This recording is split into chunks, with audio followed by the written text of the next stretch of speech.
প্রথম নাম্বার দল বাবা, তারা সোজা বাপ আদম শফিউল্লাহ আলাইহিস সালামের কাছে যাবেন। ওরা সবাই মিলে ডাক দিয়ে বলবেন, ওগো আল্লাহর নবী আদম শফিউল্লাহ আলাইহিস সালাম, সর্বপ্রথম আপনাকে তৈরি করে আল্লাহ জান্নাতে রেখেছিলেন। আপনি তো সবচেয়ে দুনিয়ার বড় নবী, আপনি প্রথম নবী। ও আদম শফিউল্লাহ, আমরা কিছু নেকির কারণে আমাদেরকে জাহান্নামে যেতে হচ্ছে, কিছু নেকি নাই আমাদের কাছে। ও নবী আদম শফিউল্লাহ, ক্বালু ইয়াশফাউ লানা, আপনি আমাদের সকলের জন্য একটু আল্লাহর কাছে সুপারিশ করুন। আদম শফিউল্লাহ আলাইহিস সালাম কিয়ামতের ময়দানে ডাক দিয়ে বলবে, আমি নালায়েক, আমি অযোগ্য আল্লাহর কাছে সুপারিশ করার। বান্দারা বলবে, কেন অযোগ্য? বলো, ও বান্দারা শুনে নাও, আল্লাহর বান্দারাও, আমার আল্লাহ জান্নাতে একটা গমের গাছ একটা খেতে বারণ করেছেন, একটা গাছের ফল। আমি কিন্তু আল্লাহর কথা অমান্য করে গাছের ফল খেয়ে নিয়েছিলাম, আল্লাহর কাছে চরম লজ্জিত আমি। ওই গমের ফল খাওয়ার কারণে আমাকে জান্নাত থেকে আল্লাহ বিতাড়িত করে দিয়েছে। ওরে আল্লাহর বান্দারা, আমি আল্লাহর কাছে দোয়া করতে পারবো না তোমাদের জন্য। যাও, ওই দেখো নূহ নবী পয়গম্বর আলাইহিস সালাম, নূহ নবী পয়গম্বরের কাছে ওই দল এসে বলবে, ক্বালু ইয়াশফাউ লানা, ও নূহ নবী পয়গম্বর, আপনি আমাদের জন্য দোয়া করুন, সুপারিশ করুন। ওই ভয়ঙ্কর জাহান্নামের আগুন সহ্য করতে পারবো না, আমি সহ্য করতে পারবো না, আপনি দোয়া করুন। নূহ নবী বলবেন, আমিও নালায়েক, অযোগ্য ব্যক্তি, আল্লাহর কাছে দোয়ার যোগ্য ব্যক্তি আমি নয়। বলে, কেন? আপনি কেন অযোগ্য? ডাক দিয়ে বলবেন, শুনে নাও, আমার ছেলে কেনান বলেছিল যদি পাহাড় ডুবাতে পারবে না, আল্লাহর পানিতে যদি পাহাড় ডুবে দিয়েছিল, আমার ছেলে কেনান বলেছিল আব্বা। ডাক দিয়ে বলল, এতটা রাস্তা গেলে মক্কার কোন লোকের সাথে রাত্রির বেলায় তোমার দেখা হয়েছে? যদি দেখা হয় তাহলে তাদেরকে গিয়ে জিজ্ঞাসা করব, তোমাদের সাথে দেখা হয়েছিল কিনা, তাহলে জানবো যে তোমার এই ঘটনা সত্য। আল্লাহর নবী ডাক দিয়ে বলে, আবু জেহেল চাচা, আমার মক্কা থেকে বাইতুল মুকাদ্দাস যেতে কার সঙ্গে দেখা হয়েছে তুমি দেখবা শুনবা? বলে, হ্যাঁ। আল্লাহর নবী বলে, চাচা, মক্কা নগরে খাজরা বলে একটা বংশ রয়েছে, আমাদের যেমন শেখ বংশ, মোড়ল বংশ বলে না, চৌধুরী বংশ অনেকে রয়েছে বাবা। আল্লাহ রাসূলের জামানায় কুরাইশ বংশ ছিল, হাশমি বংশ ছিল, ও বাবা, জোহরি বংশ ছিল, নাজরা বংশ ছিল, খাজরা বংশ ছিল। বুখারী শরীফে কয়েক জায়গায় নাজরা খাজরা বংশের ঘটনা বাবজু লম্বা লম্বা শোনা যায়। আল্লাহর নবী বলেন, ওগো চাচা, খাজরা বংশের এক না দুই নাই 10টা লোক তারা বাইতুল মুকাদ্দাসে ব্যবসা করতে গিয়েছিল ওই দেশে।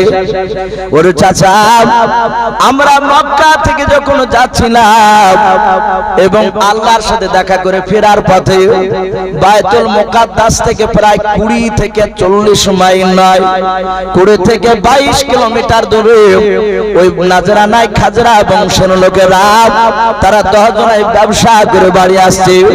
আমি তাদেরকে সালাম দিয়েছি, তাদের সাথে কথা বলেছি। ওগো চাচা, আপনি খাজরা বংশে জিজ্ঞাসা করে আসুন, আপনি দেখুন ওরা ব্যবসা করতে গিয়েছে কিনা। আবু জেহেল, এখানে তুমি দাঁড়াও। আল্লাহ রাসূল মসজিদে বাবজি বসাও, সাহাবারা বসাও। আবু জেহেল, উতবা, সাইবা, আবু সুফিয়ানকে বসে রাখলো। ওরা 3 নেতা বাবজি খাজরা বংশে দৌড়ে গেল, বলল, ভাই, তোমাদের বংশের কি মানুষ ব্যবসায় গিয়েছে বাইতুল মুকাদ্দাসে? বলে, হ্যাঁ। বলে, কজন?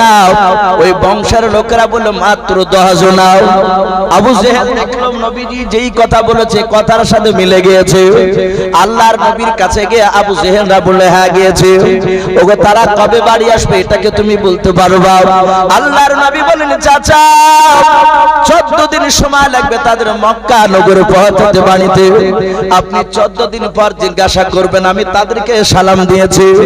14 দিন পর আবু জেহেলের লোকেরা গিয়ে জিজ্ঞাসা করল, ওই খাজরা বংশের 10টা লোক তারা বলেছিল, হ্যাঁ আব্দুল্লাহকে দেখলাম, তার সন্তানকে দেখলাম, মুহাম্মদ সাল্লাল্লাহু আলাইহি ওয়াসাল্লামকে, তার সঙ্গে যেন আর একটা মানুষ ছিল, আর সে যেন একটা কি প্রাণীতে চেপে বায়তুল মুকাদ্দাসের দিক থেকে বাড়ির দিকে যাচ্ছিল। বলুন সুবহানাল্লাহ। ও বাপজি ভাইরা, এই ঘটনা বাপজি শোনার পর সেই দিনকার যেদিন মক্কা নগরে নবী আলোচনা করেছিলেন, ওই দিনকার বাবা আবু জেহেলরা দেখলো ওই আবু বকর আসে নাই। সঙ্গে সঙ্গে নবীর কাছ থেকে বাপজি দৌড়ে আবু বকরের কাছে চলে গেল। আবু জেহেল, উতবা, সাইবা, আবু সুফিয়ান আল্লাহর নবীজির বন্ধু আবু বকরের দরজায় গিয়ে ডাক দিয়ে বলেন, আবু বকর। আবু বকর বেরিয়ে এসে বললেন, ওগো আবু জেহেল ভাই, কি ব্যাপার? আবু জেহেল বলে, ভাই আজকে তুমি মসজিদে নববী মক্কাতে যাও নাই, নামাজ পড়তে বলে নাও, আমার শারীরিক অবস্থা ভালো ছিল না। বলে ভাই লাত যার কসম করে বলে আমরা তো মিথ্যাবাদী, তোমরা বলো। শুনে নাও, এতদিন মিথ্যা কথা বলেছে, আজকে মিথ্যা কথা বলবো না। ওরে ভাই আবু বকর, তোমার নবীর মাথা একেবারে শেষ হয়ে গিয়েছে। আবু বকর বলে, কি হলো নবী আমার, বলো। আবু বকরের চোখ দিয়ে বাপজি পানি ঝরছে, নবীজি অসুস্থর কথা বলেছে। আবু জেহেল ডাক দিয়ে বলে, শুনে নাও, এমনি অন্য অসুবিধা হয়নি, কিন্তু ভুলভাল বকছে। বলে এমন কি ভুলভাল বকছে বলো। বলে আবু বকর, তুমি কথার উত্তর দাও, মক্কা থেকে বায়তুল মুকাদ্দাস রাস্তাটা কত দূর? বলো অনেকটা লম্বা। বলে উঠে চেপে কতদিন লাগবে? বলে 14 দিন 14 রাত লাগবে। বলে শুনে নাও ভাই, কেউ যদি বলে এক রাত্রি বেলায় মক্কা থেকে আমি বায়তুল মুকাদ্দাসে গিয়েছিলাম, আবার ওখান থেকে ঘুরে আসলাম, ওগো ভাই আবু বকর, বলো তার এই কথাটা বিশ্বাস করা যাবে কিনা? আবু বকর বলেন, ভাই আবু জেহেল, ও সব পেঁচানো কথা তুমি বাদ দিয়ে তুমি ডাইরেক্ট কথা বলো, কে এই কথা বলেছে, কেন তুমি বলতে আসলে বলো। আবু জেহেল ডাক দিয়ে বলেছিল, ভাই আবু বকর, আজ সকালবেলা ফজরের নামাজের পর বায়তুল মুকাদ্দাস থেকে ফিরে এসেছে তোমার নবী মুহাম্মদ সাল্লাল্লাহু আলাইহি ওয়াসাল্লাম। আমরা দরজার গুলিতে দাঁড়িয়ে দাঁড়িয়ে কথাগুলো শুনলাম, সাহাবাদের সামনে তোমার নবী এত বড় ভুল কথা বলল। এক রাত্রিতে গিয়েছিল বায়তুল মুকাদ্দাস, ওখান থেকে আল্লাহর সাথে দিদার করেছে। অনেক ঘটনা শোনালো, অনেক নবীদেরকে দেখেছে তোমার নবী প্রতিটা আসমানে বসে থাকতে, তাদের সাথে সালাম বিনিময় করেছে, অনেকটা সময় লেগেছে, কিন্তু না না এক রাত্রির মধ্যে চলে এসেছে। এই কথা কি বিশ্বাস করা যায় বলো? এই আবু বকর, তোমার সব সাথী ভাইরা পাগলের মতো মেনে নিল। আমরা জানি আবু বকর খুব ভালো মানুষ, আবু বকর মেধাবী, আবু বকর পাগল নয়।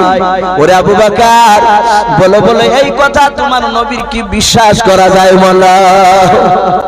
আবু বকর বসেছিল, বাপকে দাঁড়িয়ে গেলেন, ডাক দিয়ে বলেন, ওরে ভাই আবু জেহেল, কথা দাও, যেই কথাগুলো তুমি আলোচনা করলে এগুলোকে তুমি বানিয়ে বানিয়ে বললে বলে নাও।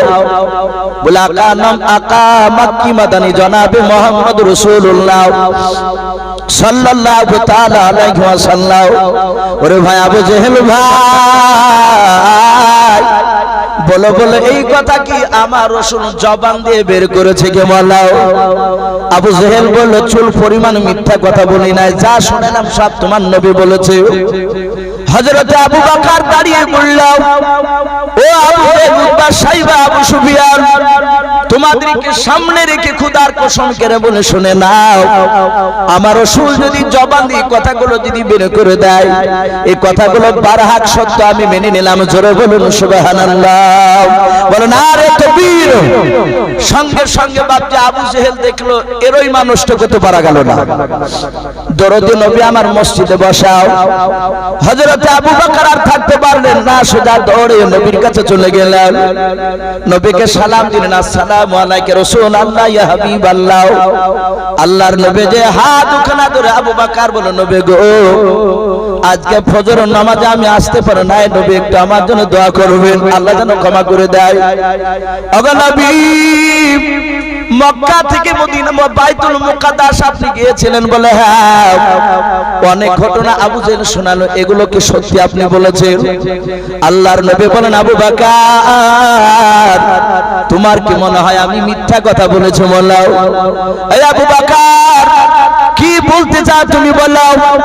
আবু বকর বলে, নবী আবু জেহেলের কাছে আমি উত্তর দিয়েছি, যদি নবীর জবান দিয়ে কথাগুলো যদি বেরিয়ে যায়, আমি নবীর বন্ধু আবু বকর আমি বারহাক সত্য বলে মেনে নিয়েছি। আল্লাহর নবী বলেন, আবু বকর তুমি মিথ্যা বলো না, সত্য বলে মেনে নিয়েছো? বলে হ্যাঁ। সঙ্গে সঙ্গে নবী আর থাকতে পারলেন না, আবু বকরকে বুকের সাথে জড়ে ধরলেন।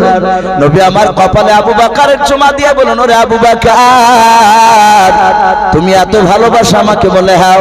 আবু বকর আজ মক্কা নগরের মসজিদে দাঁড়িয়ে তোমার আমি লাকাব দিয়ে দিলাম, আজ থেকে তোমাকে সিদ্দিকে আবু বকর বলবে। বলুন সুবহানাল্লাহ। সত্যবাদী তোমাকে বলা হলো আজ থেকে। ও বাকি ভাইরা, আমি সেই পাথর সরানোর কথা আলোচনা করতে গিয়ে নবীর কথাটা মেরাজের তুলে ধরেছিলাম। আল্লাহর নবী আমার যখনই বললেন, আমার চাচারা মক্কার লোকেরা আপন আপন বাড়িতে গিয়ে ঘুষ হয়ে পড়বা, নবী জানেন এরা শুয়ে পড়লে ঘুম আমার আল্লাহ মানুষের চোখে দিয়ে দিবেন। বলুন সুবহানাল্লাহ। ও বাপ ভাইরা, আল্লাহর নবী যে আখিরি জামানার পয়গম্বর মানুষেরা জানতো না, কিন্তু আমার নবী জানতেন কি জানতেন না? নবী আমি আখিরি জামানার পয়গম্বর কথা বলে আল্লাহর নবী জানতেন।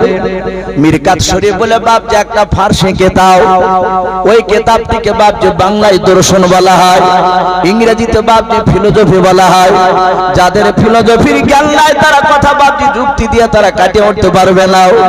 ওটাকে আরবিতে বাপ যে মান্তিক বলে একটা কিতাব আছে, মান্তিক যে আলেম পড়ে নাই, মান্তিক বুঝতে না পারলে বাপ যে মানুষের সঙ্গে যুক্তি তর্কে উঠে কাটিয়ে উঠতে পারবে না। ওই মিরকাত বলে বাপ যে একটা কিতাব রয়েছে, ওলামারা বাপ যে যারা মাদ্রাসায় পড়ে তারা বাপ যে জানে মিরকাত পড়ানো হয়।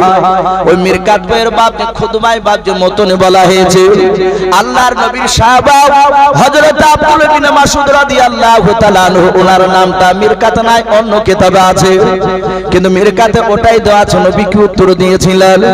আব্দুল্লাহ ইবনে মাসউদ ডাক দিয়ে বলেন, হুজুর গো আপনি কখন থেকে নবী ছিলেন একটু বলেন।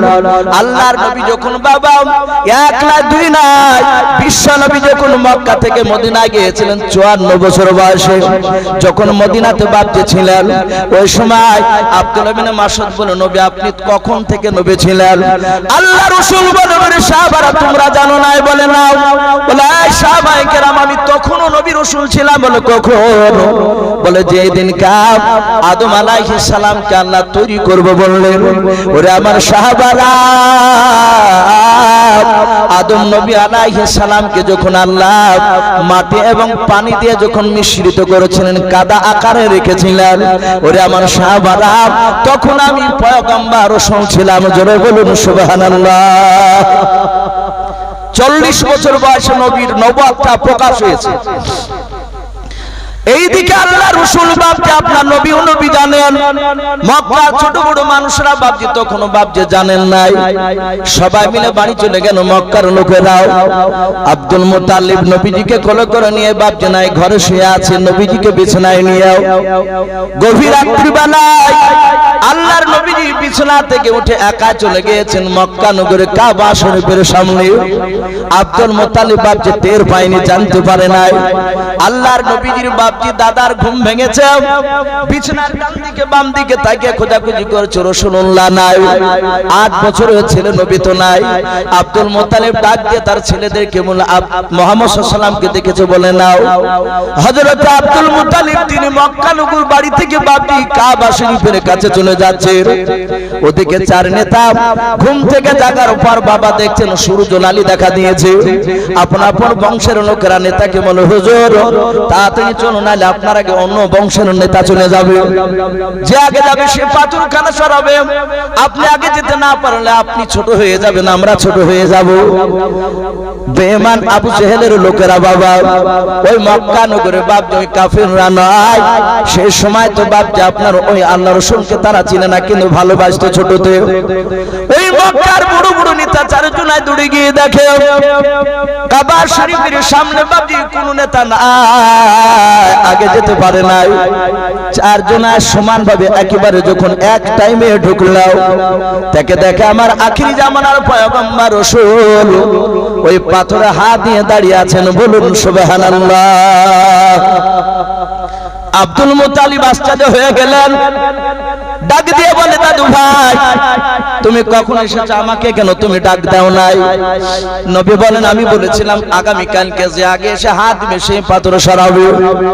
ওগো দাদু ভাই, চার নেতাকে ডাক দিয়ে বলুন এবার কে পাথরখানা সরাবে? চার নেতা চিৎকার করে বলল, ওগো আব্দুল মুত্তালিব তোমার নাতি সরাবে। যেহেতু সে যেই শর্ত লেগেছিল সেই শর্ত অনুযায়ী হাত দিয়েছে। আল্লাহর নবী বলেন, দাদু ভাই চাদরখানা তুমি বিছিয়ে দাও। চাদরটা বাপজি বিছিয়ে দেওয়া হলো। নবী বলেন, দাদু ভাই দুজনায় গড়ে গড়ে চাদর উপর পাথরটা উঠায়। আল্লাহর নবী আর নবীর দাদা দুজনায় উঠালেন। দরুদ নবী আমার বিশ্ব নবীজি বাপজি চাদরের উপর পাথরখানা রেখে দেওয়ার পর নবী বলেন, দাদু ভাই আপনি একটু সাইডে সরে যান। যাহাতে সরে গেলেন, হাজার হাজার মক্কার লোকেরা বাপজি তারা দাঁড়িয়ে দাঁড়িয়ে বিচারখানা দেখছেন। রাসূলুল্লাহ 8 বছরের দরুদ নবী আমার, আলামিন নবী আমার, রহমতের নবী আমার, মক্কার লোকেরা আলামিন বলে ডাকতো নবীকে। আল্লাহর নবী বলেন, ওগো চাচা চার নেতা আপনারা আমার কাছে আসুন। তারা চলে আসলো। একেবারে মনে হচ্ছে পুতুলের মতো যা বলছে তাই শুনে, আর কোনো কথা বলে না। বলে, চাচা এই পাথরের হকদার আমি। বলে, হ্যাঁ। চাচা গো চাদরের কটা কোনা দেখতে পাচ্ছেন? বলে, 4টা কোনা দেখতে পাচ্ছি। ওগো চাচা আপনারা চার নেতা চার মণ্ডলী, এই চাদরের 4 কোনা তুলে পাথরটা নিয়ে গিয়ে নির্ধারিত জায়গায় রেখে দাও। চারজনায় তারা হাসি মুখে বাপজি পাথরটা সরে নিলাম। আল্লাহ রাসূলকে বাপজি কোলে করে তুলে নিলাম। চারজনাই নেতা তো বাপজি নবীর গালে মুখে চুমা দিতে লাগলো। রে বাবা, আল্লাহর নবী বলেন, চাচা আর ঝামেলা আছে? বলে, না বাবা। বাবা মক্কার হাজার হাজার লোকেরা এই ঘটনা শোনার পর তারা সবাই আলোচনা করে শুরু করলো, এই বাচ্চা ছেলেটা কোনো দামি বাচ্চা হবে। তখন মক্কার লোকেরা বাপজি জানতো না এই আখির জামানার পয়গম্বর। এবার বাবা আপন আপন লোক বাড়ি যাওয়ার পর কিছু কিছু লোক মেয়ে বাপজি নবীর দাদার কাছে আসতেন। আসার পর বলেছিলেন, ও মক্কার বড় আব্দুল মুত্তালিব, ও মসজিদের কাবা শরীফের মুত্তালিব সভাপতি সাহেব, একটু বলো আপনার ওই আব্দুল্লাহর ছেলে মুহাম্মদ রাসূলুল্লাহ সাল্লাল্লাহু আলাইহি ওয়াসাল্লাম উনি আরবি মাসের কোন মাসে কোন তারিখে জন্ম নিয়েছেন বলো। তার আগে জিজ্ঞাসা করেনি। মানুষ বড় জায়গায় পৌঁছে গেলে, এই কয়েকদিন আগে যে জাফিকুল সাহেব বিধায়ক মারা গেল না, যারা খবরাখবর দেখছেন কবে কি ব্যবসা করেছে, কোন ঘর থেকে বাপটি সে বড় জায়গায় পৌঁছালছে, এখন সব মানুষ বলছে। ওখানে ওই গ্রামে তার বহু লোক আছে, তারা মরে গেলে অনেকে বাপজি খোঁজটাও নেয় না। তাহলে মানুষ একটু বড় জায়গায় পৌঁছে গেলে তার বিস্তারিত কিছু মানুষ জানার চেষ্টা করে। রাসূলুল্লাহর অলৌকিক ঘটনা দেখো, একটা দুটো করে প্রকাশ হয় আর মানুষরা আশ্চর্য হয়ে যায়। 8 বছর বয়সে নবীকে সে জিজ্ঞাসা করছে নবীর বাড়ির লোককে যে এই ছেলেটা জন্ম নিয়েছে কয় তারিখে। তখন তার লেখাটিকার ব্যবস্থা ছিল না, তখন জাহিলিয়াতের যুগ বলা হয়েছে, মূর্খ লোকে সব ভরা। সঙ্গে সঙ্গে ওই সময় বাড়ির লোকে বলেছেন রবিউল আউয়াল মাসে 4 তারিখে, কেউ বলছে 11 তারিখ, কেউ বলছে 12 তারিখ, আবার কেউ বলছেন বাপজি 17 তারিখ। ওলামাদেরকে জিজ্ঞাসা করবে, নবীর জন্ম তারিখ নিয়ে একতলাফ মতভেদ রয়েছে, বিতর্ক রয়েছে, কিন্তু রাসূলুল্লাহর মৃত্যুর তারিখ নিয়ে বাপজি বিতর্ক নেই। আছে কথা বলে, নবীজি এই রবিউল আউয়াল মাসের 12 তারিখে ইন্তেকাল করেছে, সোমবারের দিন সকাল 9টা-10টার পর। কিন্তু আমার বিশ্ব নবী ইন্তেকাল করেছেন রবিউল আউয়াল মাসের 12 তারিখে এবং দিনটা ছিল সোমবার। এখন আমরা অনেকে বলছি যে না, নবীজি রবিউল আউয়াল মাসের 12 তারিখেই জন্ম নিয়েছে। ইন্তেকালে কারো দ্বিমত নাই, সবার একমত 12 তারিখ।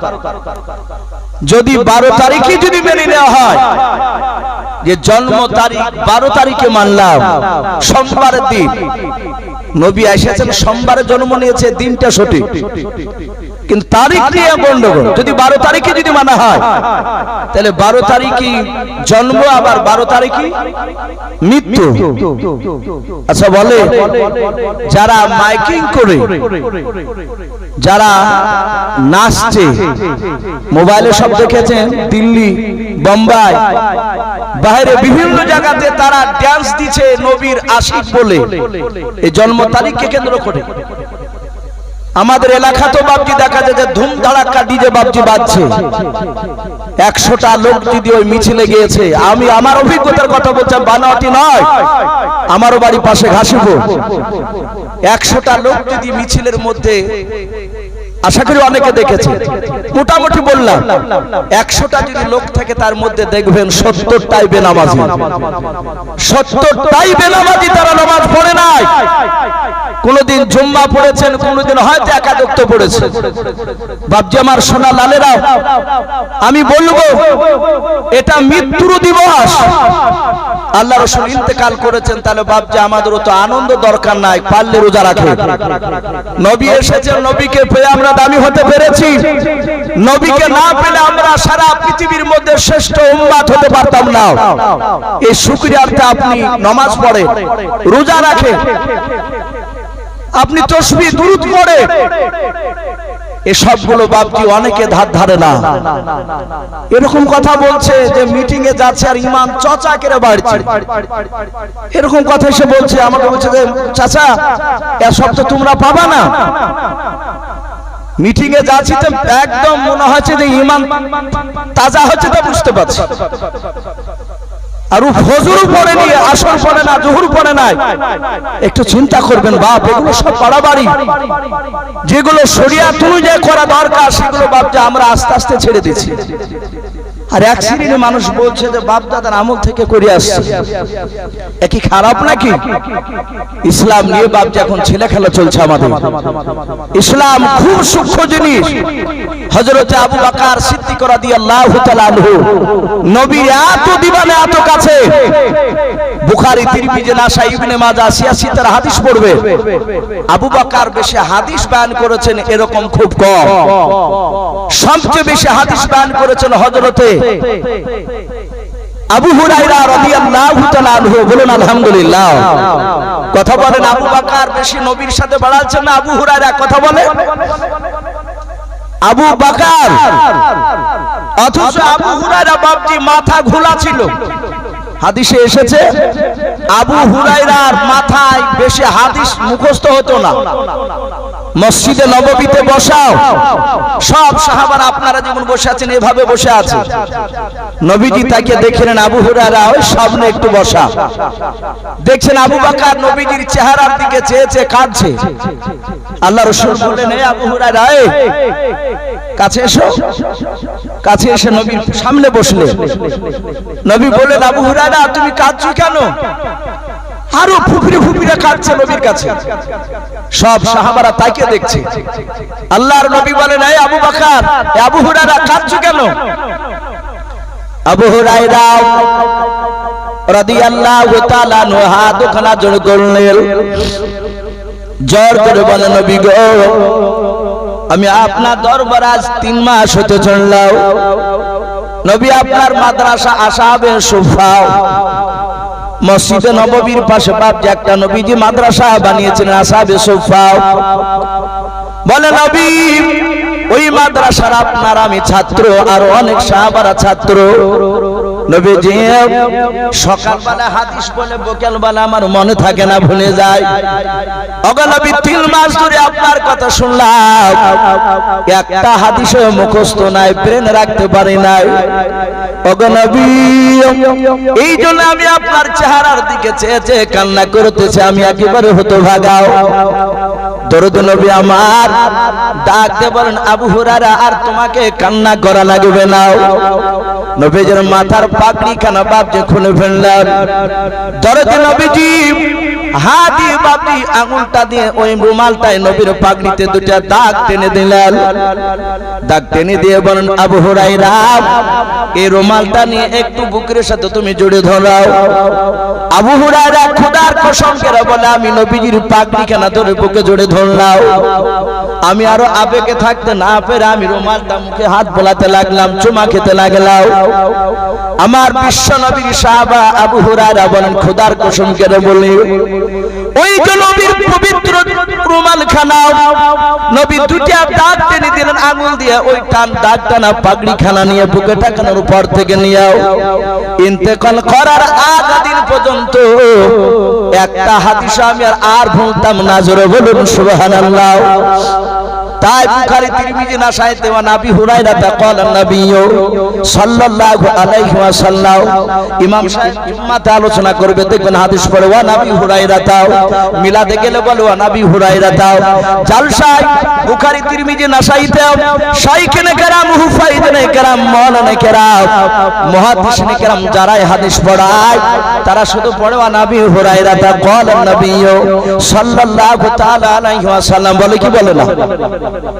কিন্তু অনেক মাওলানার মুখে লক্ষ্য করে দেখবেন ওয়া আবু বকর ইবনে আবু কুহাফা قال নবী সাল্লাল্লাহু তাআলা আলাইহি ওয়াসাল্লাম, এরকম কথা বাপজি ঘুমে কও। আবু বকর ডাক দিয়ে বলেন, ভাই আবু বকর তুমি হাদিস কেন লোকের সামনে বলো নাই? ওরে ভাই কেন তুমি বয়ান করো না? আল্লাহর নবীর মুখ থেকে আবু বকর শুনেছিলেন আল্লাহর নবী বলেন, আমি যেই কথাটা বলি নাই, যেই কথাটা আমি করি নাই, কোন আমার মানুষ যদি আমার দিকে নিসবত করে দেয় এই কথাটা নবী বলেছে। আল্লাহর নবী বলেন, ওটা যদি সত্যিকারে আমি না বলি তাহলে ওই লোকটার ঠিকানা মাকাদাহু মিনান নার, তার জায়গা হচ্ছে জাহান্নাম। এই জন্য আবু বকর খুব ভয় করতে যে একটা কথা বলতে গিয়ে যদি একটু বাড়বাড়ান্তি হয়ে যায়। বাপজি হাদিস তো সহজ নয়, হাদিস খুব সূক্ষ্ম জিনিস। আমি বলছিলাম বিশ্ব নবী জনাবে মুহাম্মদ রাসূলুল্লাহ সাল্লাল্লাহু তাআলা আলাইহি ওয়াসাল্লামের এই জন্ম তারিখ নিয়ে বাপজি ওইভাবে আপনার ইখতিলাফ রয়েছে। কেউ যদি বলে 4 তারিখ আপনি অস্বীকার করতে পারবেন না, কেউ যদি বলে 12 তারিখ ওটা আপনি অস্বীকার করতে পারবেন না। 4টা তারিখে আপনার যেই যেই দাবি করুক না কেন আপনি বলতে পারবেন না যে ওটা ভুল, ওটা মানি না। কিন্তু বেশিরভাগ উলামারা তারা 12 তারিখটা কি আপনার গ্রহণযোগ্য করেছে, মত দিয়েছে। বাপজি আমার সোনা লালেরা, সেই নবীকে পেয়ে আমরা জীবন ধন্য। আমাদের আলোচনা দরকার। আমরা অনেক সময় নবী জীবনী শুনে আমরা এর আগে বলেছি, আমি বলবো না বলেছি, আজকে প্রথম থেকে নিয়ে রাসূলুল্লাহ দুনিয়ার বুকে এসে কিভাবে মানুষকে শিক্ষা দিয়েছে, নবীর চরিত্র কেমন ছিল, এই সব কথা আলোচনার জন্যই বাপজি আজকের এই দোয়ার মজলিস আয়োজন করা হয়েছে জালসা আপনাদের। যে নবী আমার এসেছে কিভাবে কথা বলেছে, আল্লাহ কোরআন পাকে তা বলেছেন, ইন্নাকা লা আলা খুলুকিন আযীম। আল্লাহ নিজে বলেছেন, নিশ্চয় আমি অতি উত্তম চরিত্রের অধিকারী আমার রাসূলকে পাঠিয়েছি। জোরে বলুন সুবহানাল্লাহ। নবীর মতো চরিত্রবান মানুষ পৃথিবীতে বাপজি আগামীতে জন্মাবে না, এখনো জন্মায়নি, অতীত গুজরে গেছে তাও জন্মায়নি। সারা পৃথিবীর মধ্যে শ্রেষ্ঠ রাসূল তিনি 1 নম্বর চরিত্রবান। আল্লাহ কোরআনেই বলেছে, হবে না কেন? নবী যেটা বাপজি বলেছেন সেটা বাস্তবে পরিণত করে দেখে দিয়েছেন মানুষকে। নবী যেটা করে নাই সেটা মানুষকে বলে নাই।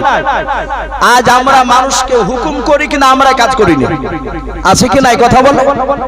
আমরা অনেকে আছে নবীকে নবীর কথাগুলো উপদেশমূলক বলি, অথচ আমরাই করি না। অনেককে বলি যে ভাই তাহাজ্জুদ নামাজ পড়তে হয়, এটা খুব নাকি আল্লাহর সাথে মহব্বত ভালোবাসা জন্মায়। পাড়াতে খুঁজবেন গ্রামের ভিতরে, গোটা গ্রামে 2টি একটা তাহাজ্জুদ পড়া পাবেন কি সন্দেহ আছে? 8টা 10টা গ্রাম মিলে হয়তো 2টি একটা পাওয়া যাবে। আলেম বলেন, হাজী বলেন, হাফেজ বলেন, কারি সাহেব বলেন, আর মুফতি বলেন না কেন, সব বেটা কথা বলি আমলের দিকেও তো যাই নাই, তাহাজ্জুদ পড়া নাই বললেই চলে আমাদের।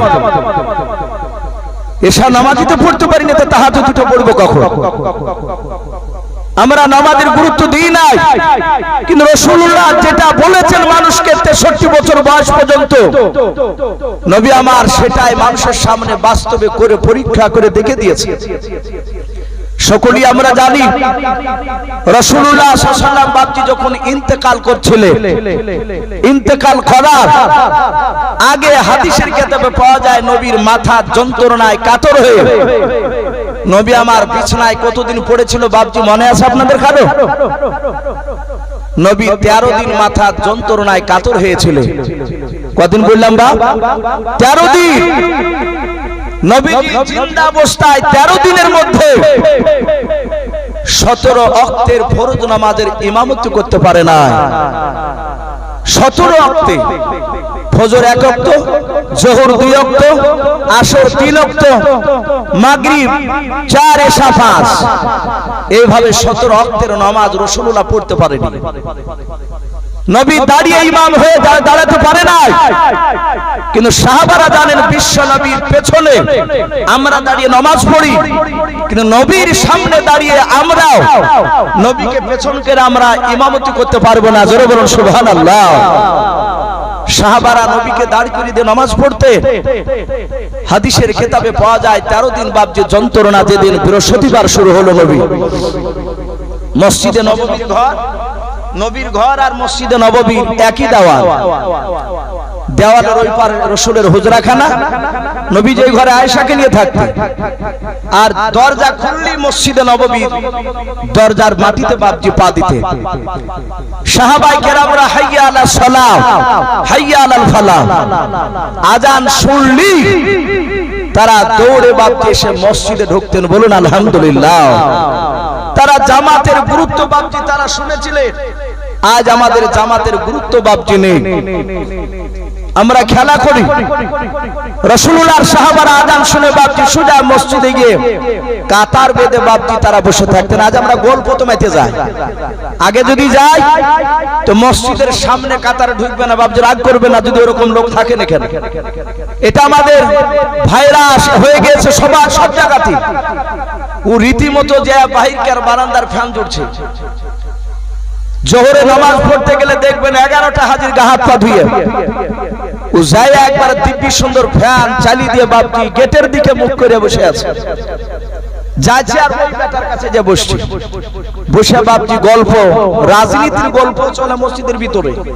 অনেক সময় কেউ যদি বলে চাচা এই রাজনীতির কথা কেন বলছেন, কেন বলে কই বলছি, ওই একটা দুইটা বাড়িয়ে পড়াচ্ছে কথা, কিন্তু এটা ঘটছে দুনিয়াদারি কথা হয়। কিন্তু সাহাবারা তা করতেন না, তারা জানতেন সামনে কাতারে যে আগে পড়বে, বসবে, তাসবিহ করবে, সে একটা উদ্যান করার সমান নেকি পেয়ে যাবে। বলুন সুবহানাল্লাহ।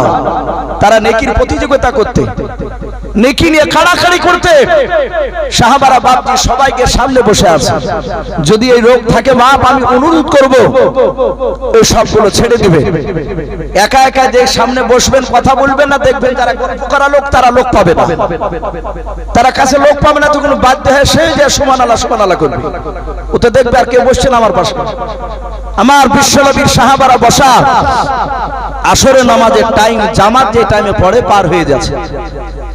কেউ বাপকে আপনার দাঁড়াতে পারছেন না এবং রাসূলকে ডাকতে পারছেন না। সবচেয়ে মুরব্বী সাহাবা আবু বকর পেছন থেকে ঘুরে বললেন, ওগো ভাই নবী কেন আসছে না? নামাজের টাইম পার হতে চললো।